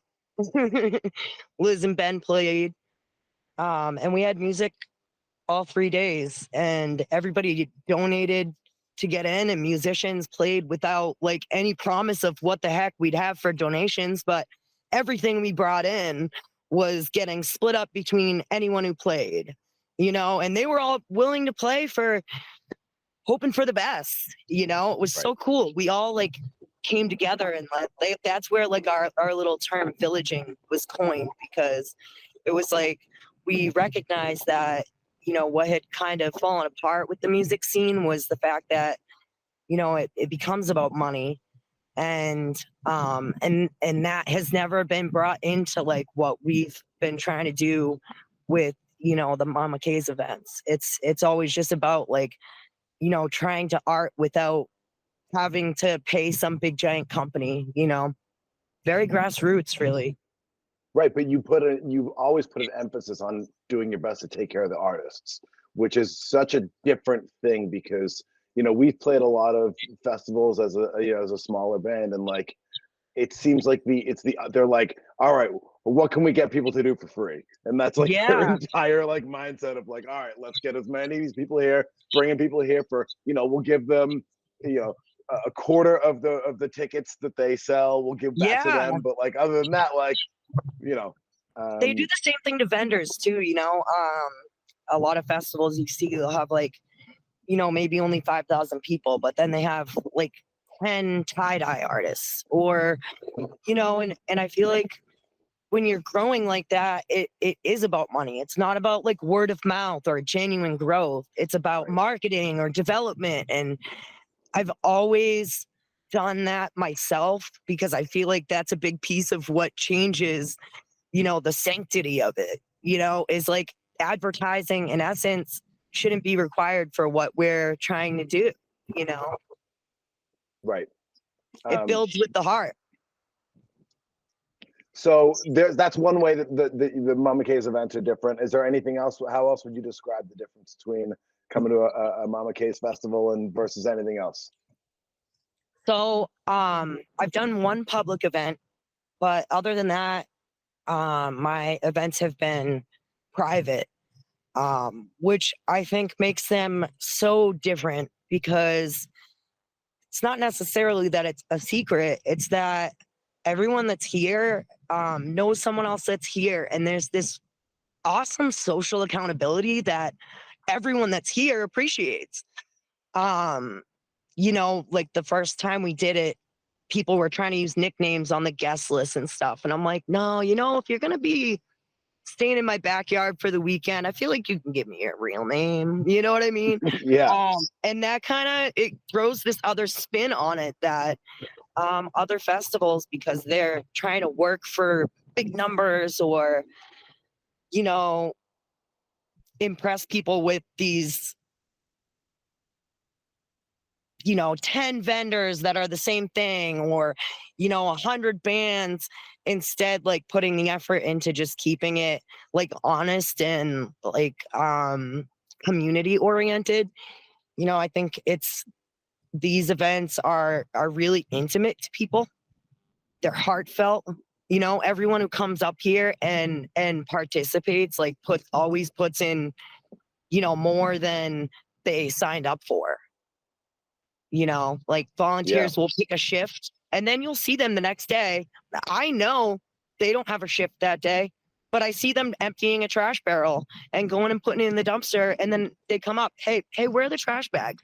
Or whatever it is, you know, it's like, I think the difference, or the describing what our events are kind of in essence is what the difference is, you know? Right. And I think that's, you touch on some themes that I think are beyond music and really culture right now. So like what you're describing is like the opposite of Twitter, right? Like it's the opposite of the online space. And I think that's the accountability and the relationship and the community, those things all go together. And I think like that's one of the things that I find so frustrating, because being online, and I love to go on Twitter and wherever and learn and read and interact and conversate. But because there's no accountability, because that person's never going to see your face, they might not even be the person they're representing themselves as, like you're saying, like no nicknames, right? So there's no follow through, there's no honesty, there's no culpability for anything that anybody says on there. That's interesting. And I think like that's one of the things about, you know, when you're talking about letting people into your backyard, there's a level of trust there. There's a level of, you need people to be accountable. You don't want someone who's going to go take a dump on your driveway or throw in their trash, you know, or like, you know, fill in the blanks with 100 other things. All the things that could happen. Right. And by it being a community thing, you bring in that accountability, because we're, you know, that this is the way that we have evolved, and this is what people do, right? People live in community, and we need accountability. And when you get that nameless, faceless, whatever, that's how you get Twitter. That's how you get people going on and shit posting and trolling all day. You know, so true. I mean, and you must remember when that kind of started, like before. I don't care, you know, we're gonna date the hell out of ourselves, right? Before like AIM, which was, or MySpace. I mean, your best friend literally put in order their top, what was it, like whatever, 9 friends, and like that changed. If you were upset with one of your friends, or one of your friends was upset with you, it was socially acceptable to go home and just like change the order of who your friends were. It's just like everyone turned into a keyboard warrior. You know, people aren't like honest with themselves about how they really feel. They just like type whatever they feel like they should feel, you know? And there's the thing that I find most frustrating, because I really am someone, you know, especially when it comes to politics, like I want to hear what people have to say, and I want to hear this position and this position, and I want to find where they come together. I want to find the common ground. And I think when, you know, in community, in small groups, you kind of have to, right? Like it's a necessity of getting along. But on the, you know, in the Twitter space and all those, you know, all fill in the blank, everything online, you can just sort of like, man, now everybody who doesn't agree with me is a piece of shit, and like you suck and you blow and you're a that bootlegger or a communist or a, you know, whatever, heartless. Yeah, that's like, down. Yeah, exactly. Yep. I think you ruin your ability to learn from anyone when you do that. You ruin your ability to see any alternate perspective. So you're basically at that point claiming that you know everything, which is, you know, kind of a tough shoe to fill. Right. So how did you said you alluded earlier to getting involved in organizing hardcore shows back in the day. Like, was that your first sort of like foray into supporting arts and music? Because I think you sort of take it to, you know, when you know, as someone in a band, like going to new shows with different bands, like, you know, half the people at these smaller shows tend to be either friends of the band or you know, the girlfriends of the guys in the band and whatever. And I think there's not a lot of people like you out there that are just like really actively engaging in the scene, and really, I mean, and then taking it to the next level on top of you engaging with it first and then making the scene. Like, what's that about? Like, how have you, how have you done that? What makes you I different than was everybody stoked. else?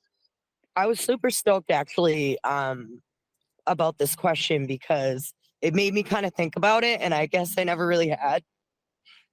Try not to get emotional. So, do you remember Exit 23?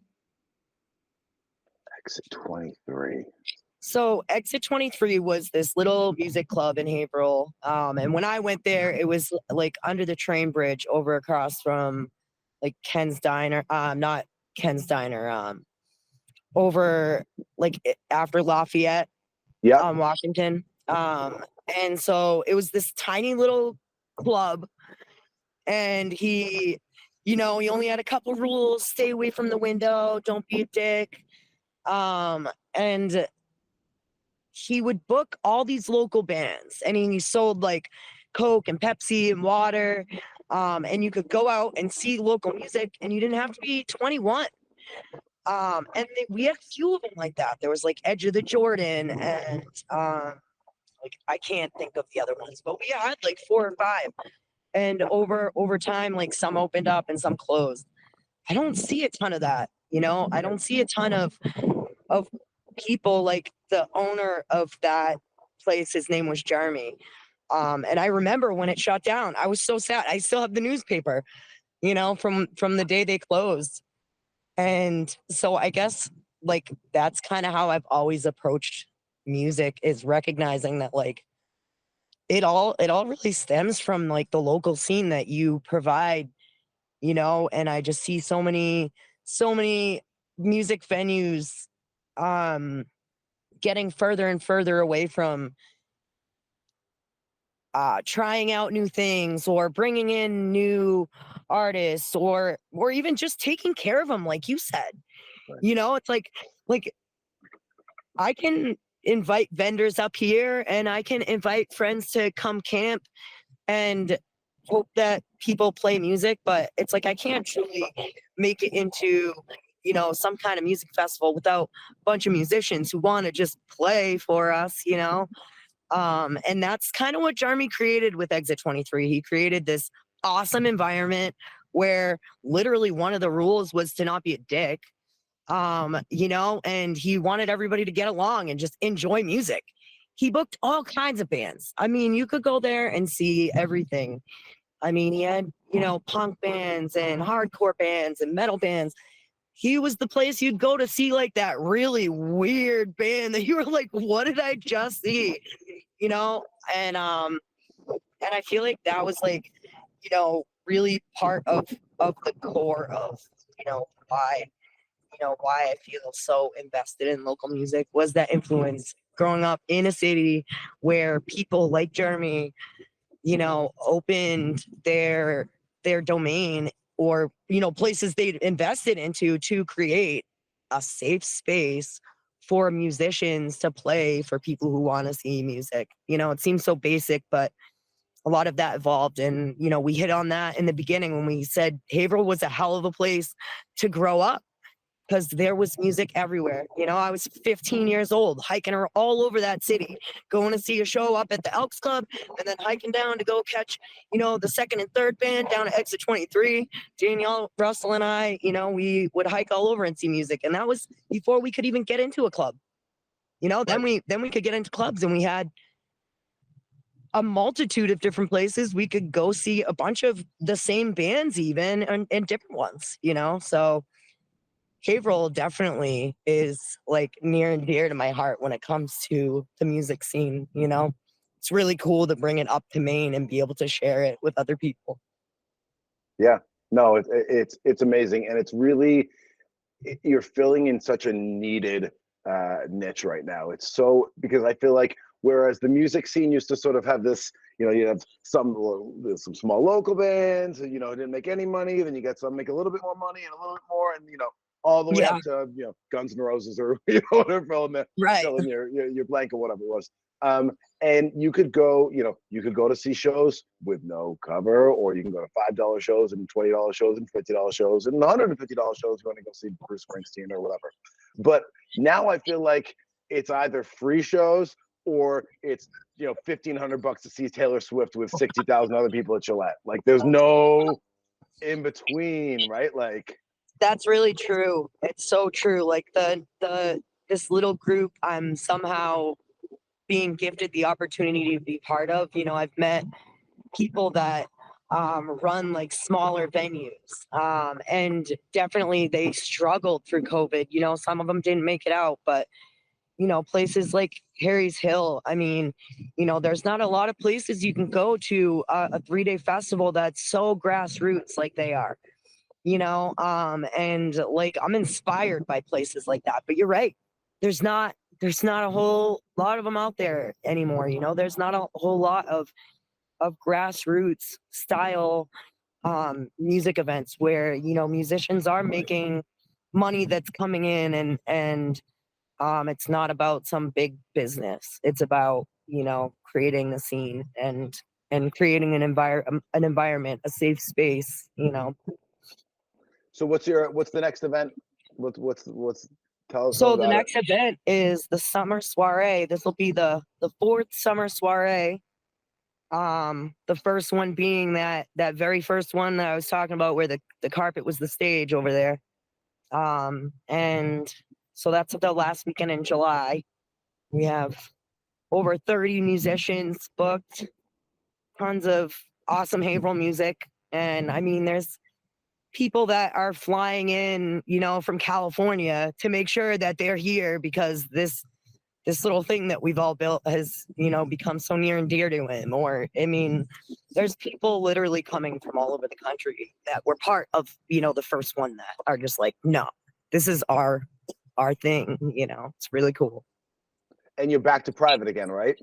Yes. Yep, I am. So, I mean, word is spread and we've grown and new people get at it all the time, but it's always, it's always just based on like word of mouth. And it's been such a wholesome way to grow. Really. Yeah. What else? So you said 30 musicians. What else are you going to have? Vendors again? Are you going to have any other artists? What's the plan? Yeah. So, we have some new vendors. We have, a coffee shop this year, the like specialty roasters that are super excited to like make like summer soiree coffee. They're like trying to perfect this whole coffee bar. Uncle Mitch's Munchies is going to be back, and he's like been committed through this whole thing and been part of the awesome building of this like family gathering.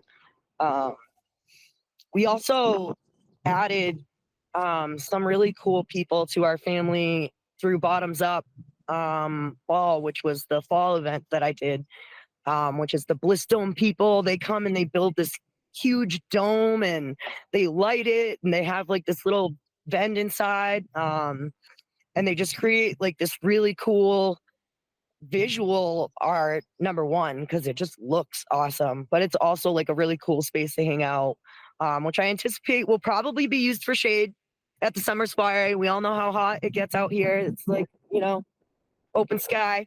And then we also have outdoor rooms in New Hampshire, and they're coming to build their awesome nets, which, again, just create more space for people to like watch music from or hang out in. It's definitely like a restable, but, I think a lot of people, they wind up trying to just spend every last minute they possibly can, like enjoying everyone that's here and doing all the things. We have some like a fire crew this year too.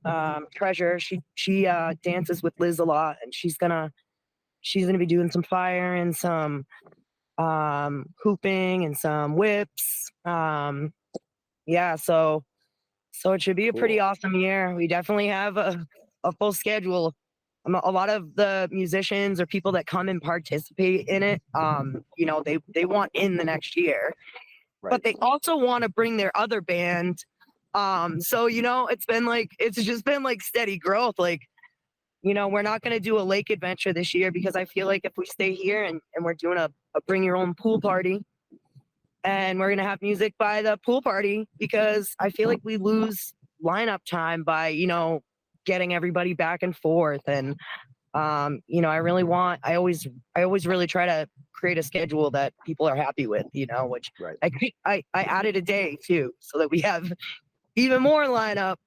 Because I feel like, we just keep growing in that aspect where like people want to do more with time for our family. I think it's Right. the safe space for musicians to perform too. It's like a lot of you guys are like, hey, we're gonna try this new thing because we feel like it's the right crowd, and it Right. really is. It's awesome to part of that. But yeah, I'm psyched about Summer Soiree. We have such an awesome crew building and so many fun things planned. Good. That's awesome. Candace So too. She's building a brick oven, a camp brick oven pizza place, and she's gonna be slinging pizzas all weekend. She's making it out of like cinder blocks and wow. I'm yeah, sure that will be very successful. really cool. Yeah.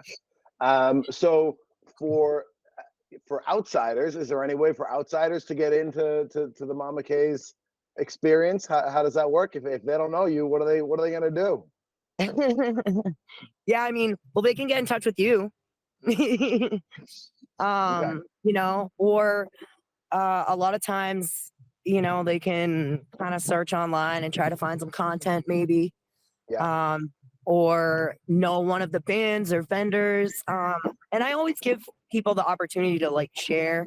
I'll make musicians, so anyone that's involved, like a flyer type thing that they can share, and it won't have a location or anything like that, but it will, give them an opportunity to kind of invite their fam in. So that's been really cool too. Another way that you might stumble upon Mama K's. Is there any chance of another public event in the future? Yeah, so I have some big plans for Bottoms Up actually, and that's going to be a public event, but even more intimate. I rented property in North Carolina the last week in September, and Bottoms Up is going to be actually a retreat. So more of like a cool family vacation adventure type of thing. The campground's like a campground, so the tents are already set up and there's beds in them with power and fans. They have bathrooms already there, so it's really cool. A lot of it's already kind of set up for me to just host there.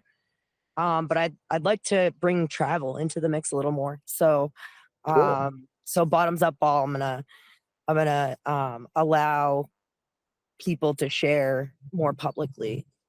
Cool. But again, word of mouth, I don't really care to invest in like any kind of, marketing, because I feel like it winds up changing the sanctity, But yeah.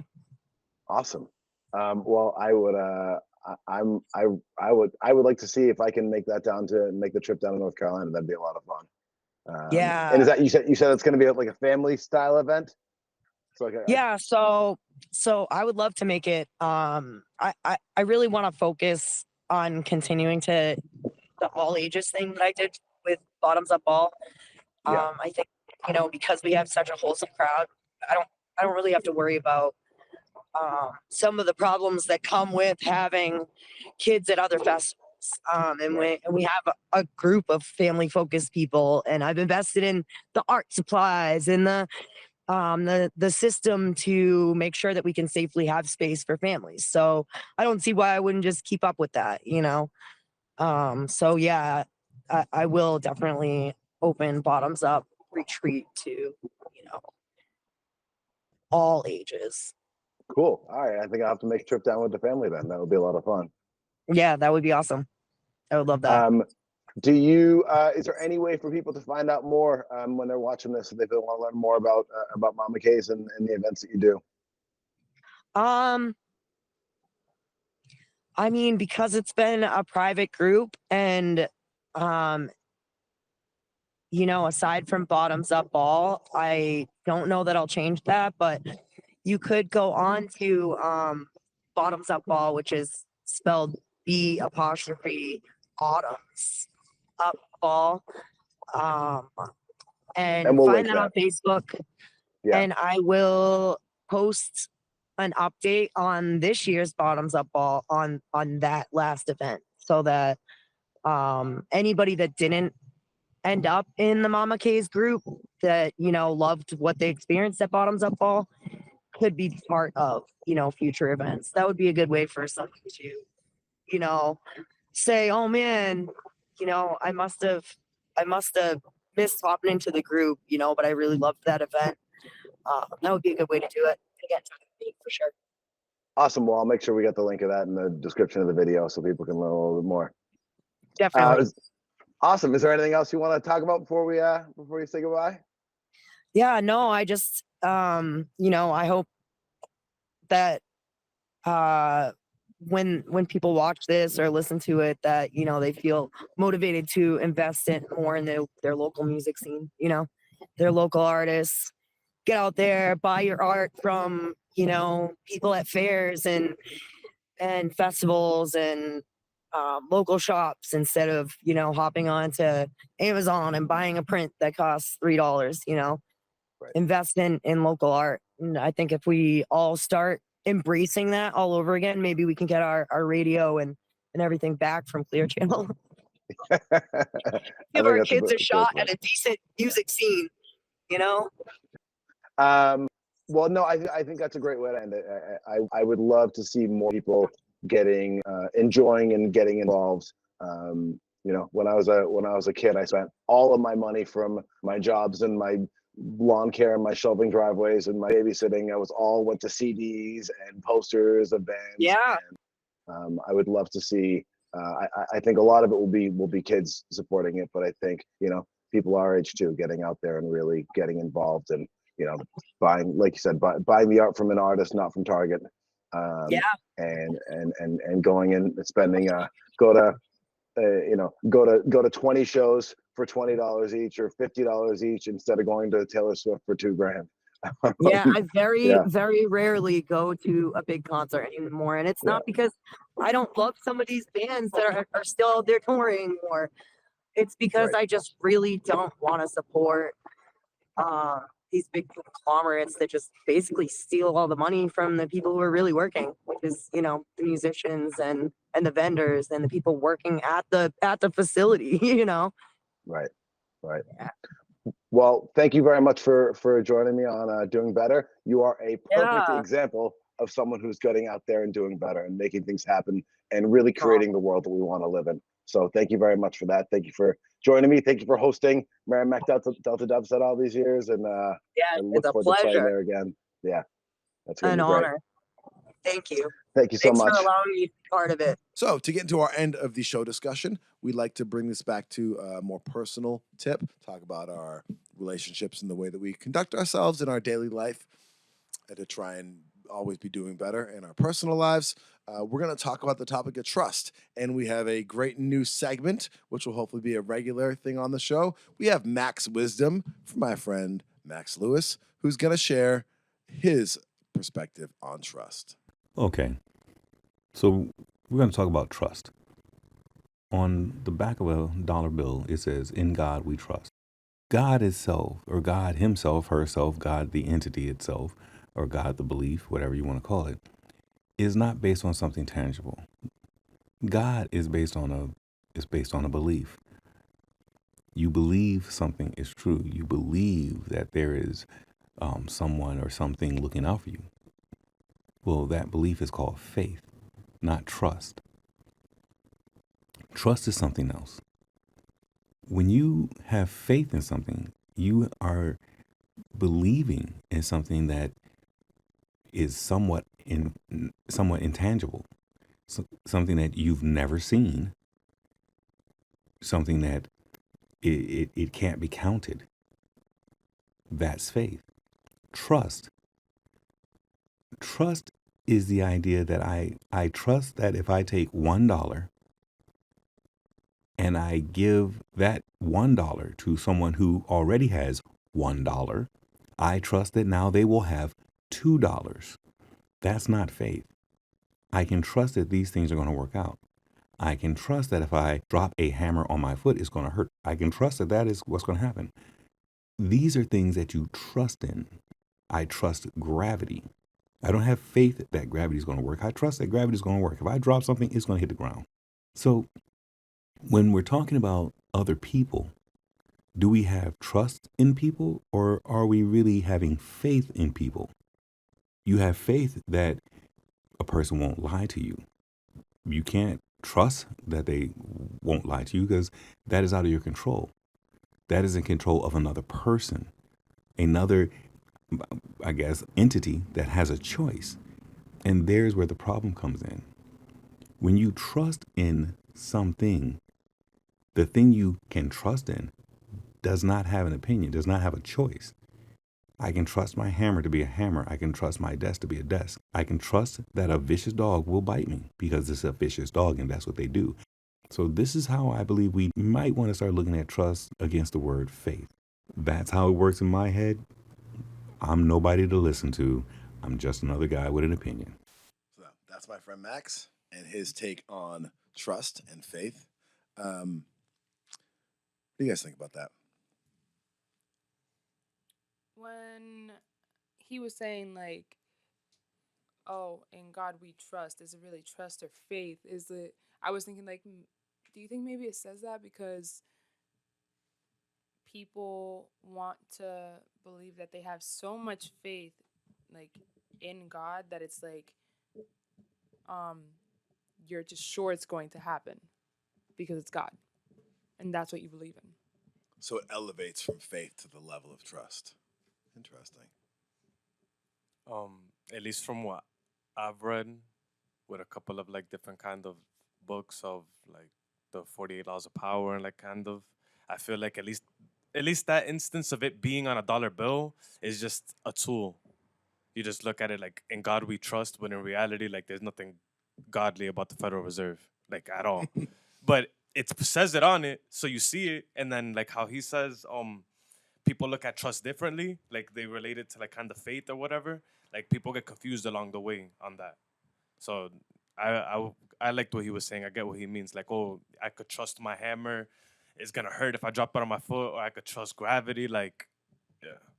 I think it's interesting that you bring it back, you relate it back to the Federal Reserve because people talk about having faith in the currency, right? Like, because it is a matter of faith. If tomorrow we say dollars are worthless, then guess what? Isn't Dollars it are happening? worthless. Like well, it is slowly happening, absolutely, with the devaluation of currency.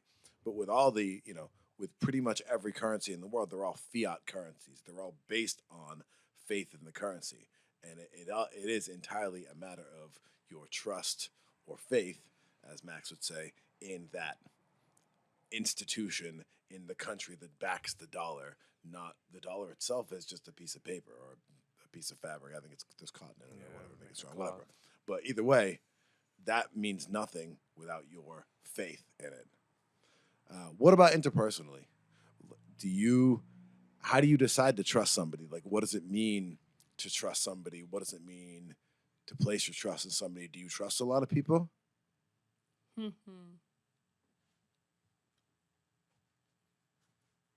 There's gonna have to be a pause because it's just like that's a question you have to think about. That's like I don't want to say that I trust a lot of people.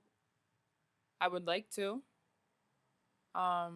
Because you want people to treat you how you want to be treated, but that's not always the case. So it's like, personally, I feel like I kind of say that I don't trust a lot of people, but I end up like he was saying, like having faith that maybe they will do good and like have my best interest like in mind. But that's never really what happens, and I think I'm just like thinking of everybody else as positive as I want to be like treated because that's like what I give out, but that you don't always get that back. Yeah, I feel like you pretty much said exactly how I feel in that. Yeah. In that, like, you want to trust people, right? Like, I want so badly to be like, yes, I put my faith in you, and I think there's people who I trust in certain ways, right? There are people I trust who will. I know I trust you not to fuck me over, right? Like I trust you not to throw me under the bus. Does that mean I trust everything you ever tell me? No. Does that mean I trust you to tell me everything that I want to know? No. But I can trust you in this instance to, not tell not share my business, or I trust you to, not hurt me, not purposefully hurt me. But it's not the same as having trust in the hammer hurting your foot, right? So I don't trust people, but I trust habits. So like if you're a person that's generally does good things or genuinely like is just doing things for themselves or really working really hard or that kind of stuff, I trust what you're doing, but like I understand, like even me being a human being, like we're always feeling something different. We could get very angry sometimes. You could be really happy sometimes. There's certain situations where emotions get wild. So it's like, I you could trust somebody where you're not. You could trust somebody with your life, but a regular person could trust somebody with their life, but then they never know. Somebody could have told them XYZ, could have showed them a picture or showed them something, whatever. Like in this world, you could fabricate anything that would literally make them see like you did something, and then they would, if they're that type of person that they, would kill you, or like they get very emotional at that point, they will kill you. So it's all about I trust habits. Like if you're a if you do good things, I feel like you're a little bit more turned to a good person, but I would never trust you. You know, so like that.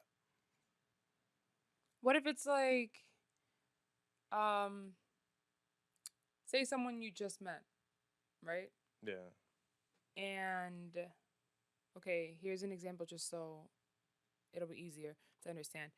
An employer, you trust in them, like you want to put your trust in them that, oh, they're gonna give you the hours that you need so that you can like pay all your bills on time because they're your employer. There's that title, but you don't know them, so how would you know? I mean, Like I what read the you? application. Well, yeah, you read the application, but you're saying you trust habits, right? Yeah. If you don't know the person, how do you know? Their employees, or at least the way that, at least personally, the way that I've been working recently, at least when I got hired in my position, he talked the same way that my manager talked, and I learned from my manager's habits, which was little things like keeping the store understaffed, little things like you can't call out. Well, not that you can't call out because obviously you could call out, but like don't call out because if we're understaffed, obviously that's going to be a big hole in time or that's going to mess up the store. Those habits I learned from one manager. I the same way from this manager, he said the same exact things. So those are their habits. That's what they do. They understaff to make people money. So at least I trust the habits, but I don't trust the actual person. I trust that they do their job, which is, not an animate it's an inanimate object. I trust that they could do their job, but not like as a person, like, I wouldn't trust them like, oh, here's my kid. Like So what about when that doesn't match? what doesn't match? When say, oh, your new manager's habits match your old manager's, but they don't do the same thing. It's not about doing the same thing. It's about little things, like the understaffing and the not really calling out. Like I'm not a person that likes to call out, so like that's perfect for me. Like I like being there all the time. So if you check those two boxes, I mean I'm working for you, or at least in a sales job. Not to give a free shout out to somebody who's not sponsoring us, but you guys familiar with Glassdoor, No. the website? No. I love me some Glassdoor. So glassdoor.com, you can, if you're looking for a job, someone offers you a job, you go on and employees put reviews on there. So you can go on, and if you, so it's like the professor rating thingy. exactly. So if your company screws you over, you can go on and say da da da da. This is what they did, and this manager, whatever, give the exact details of your employment, and you can rate it, 1 to 5, and you can rate your benefits and all this, that, and the other. Because when it comes to employees and companies, I don't fucking trust any of them. Like that is, you are not getting into my, like, I trust you want to make money off me. That's what I trust. Like the hammer's gonna hurt my foot. Trust. Like One really of the things trust my that. mom told me was like, to kind of just stop being so nice to like the people that employ me, because at the end of the day they can just replace me easily. Like this is like, I'm not saying anything bad, But it's just like she said this to me after this. I was like painting at my job, and I guess I was like overusing my hands a lot between like I was just learning how to hold the plates, and I was painting, and like I messed up like a nerve in my hand, and like that pain shot from literally from the middle of my hand all the way up my arm, and I felt like I couldn't do anything, and I was crying because I'm like, if I lose my art, I'm going to die internally. Like I'm gonna die inside basically. Like this is what I've had my whole life.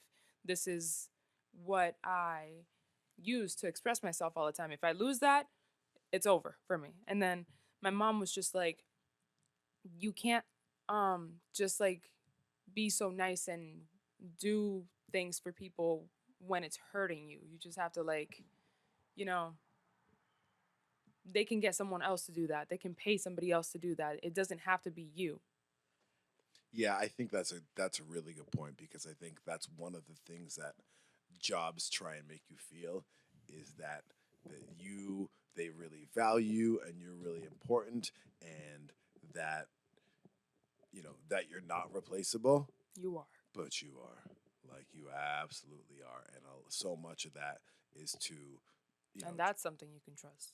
Yes, exactly. And they want to try and make it feel like it's this personal connection thing. A and family. oh yeah. Oh, I hate that shit. Oh, you're just all part of the family here. Like, no, you're here to make money. I'm also here to make money. That's why I come in and punch in the clock and whatever. And like, and that's what this relationship is about. And like, let's not get it twisted. The relationship between you and your employer is a financial relationship. And unless they got it on paper that if something happens to you, they're going to take care of you, then they're not going to take care of you if something happens to you. And there are some like employers that are like super nice and like they do like look out for you, but like this is just like talking like generally speaking, everybody's replaceable. Yeah. And I think the amount of employers that are actually going to be trustworthy to actually care for you and put your needs first, that's a small minority. Engineer Does, you got something to add? Back on to like what Danny said like a while back, how people are treating other people like pawns and all that type of stuff. Like you are replaceable. You are, in a mean way of saying it, you are somewhat worthless to the higher ups, the the people who make more money. Yeah. You're worth what you're worth, right? You're worth what they can get out of you. And I think I think they often, we want to feel important. You want to feel like you can trust people in your relationships. You want to feel important at work. You want to feel valuable. And I think that makes us over commit and put ourselves in situations where we're taken advantage of. Mm-hmm. Yeah, I feel like it's just too like lack of education because you think like doing your best at the job at your job is kind of like related to doing the best in school, so you get a good grade and then you progress in life. When in reality, life is not like that at all. Like you're just getting taken advantage of until you start doing stuff for yourself. So you actually start taking time for yourself, doing things that you actually care about. And like, if you're more educated, you realize that you could do things that you care about and make profit off of it. Not as in like make a bunch of money off it by exploiting, but people actually want to see you doing what you want to do. Because if you get really good, you raise your value, people start seeing your value, and then you don't even have to want to be important or have to want to feel valuable. It's just your energy is unreplaceable. Exactly.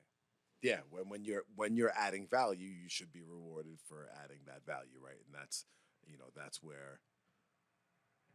that's where you can make money and do it in an honest, good way, right? Like when you're actually doing things that add value to people's lives, you deserve to be.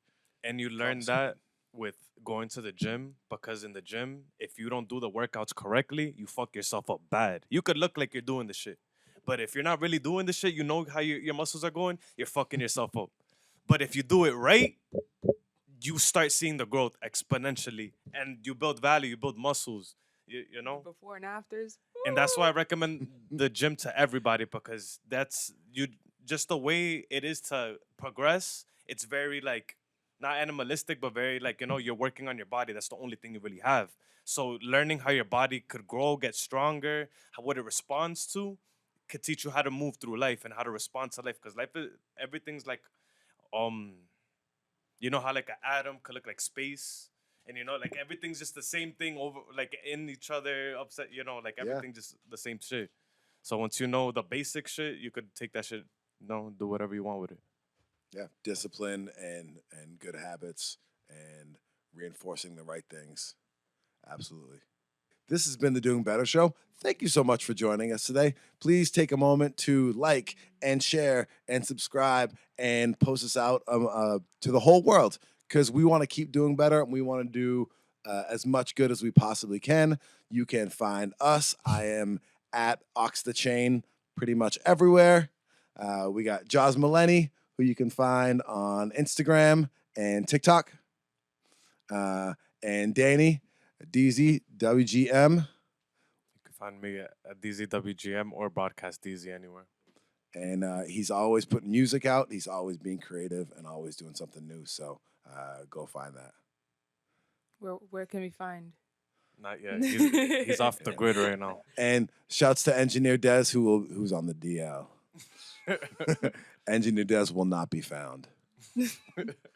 Thank you guys. Yeah.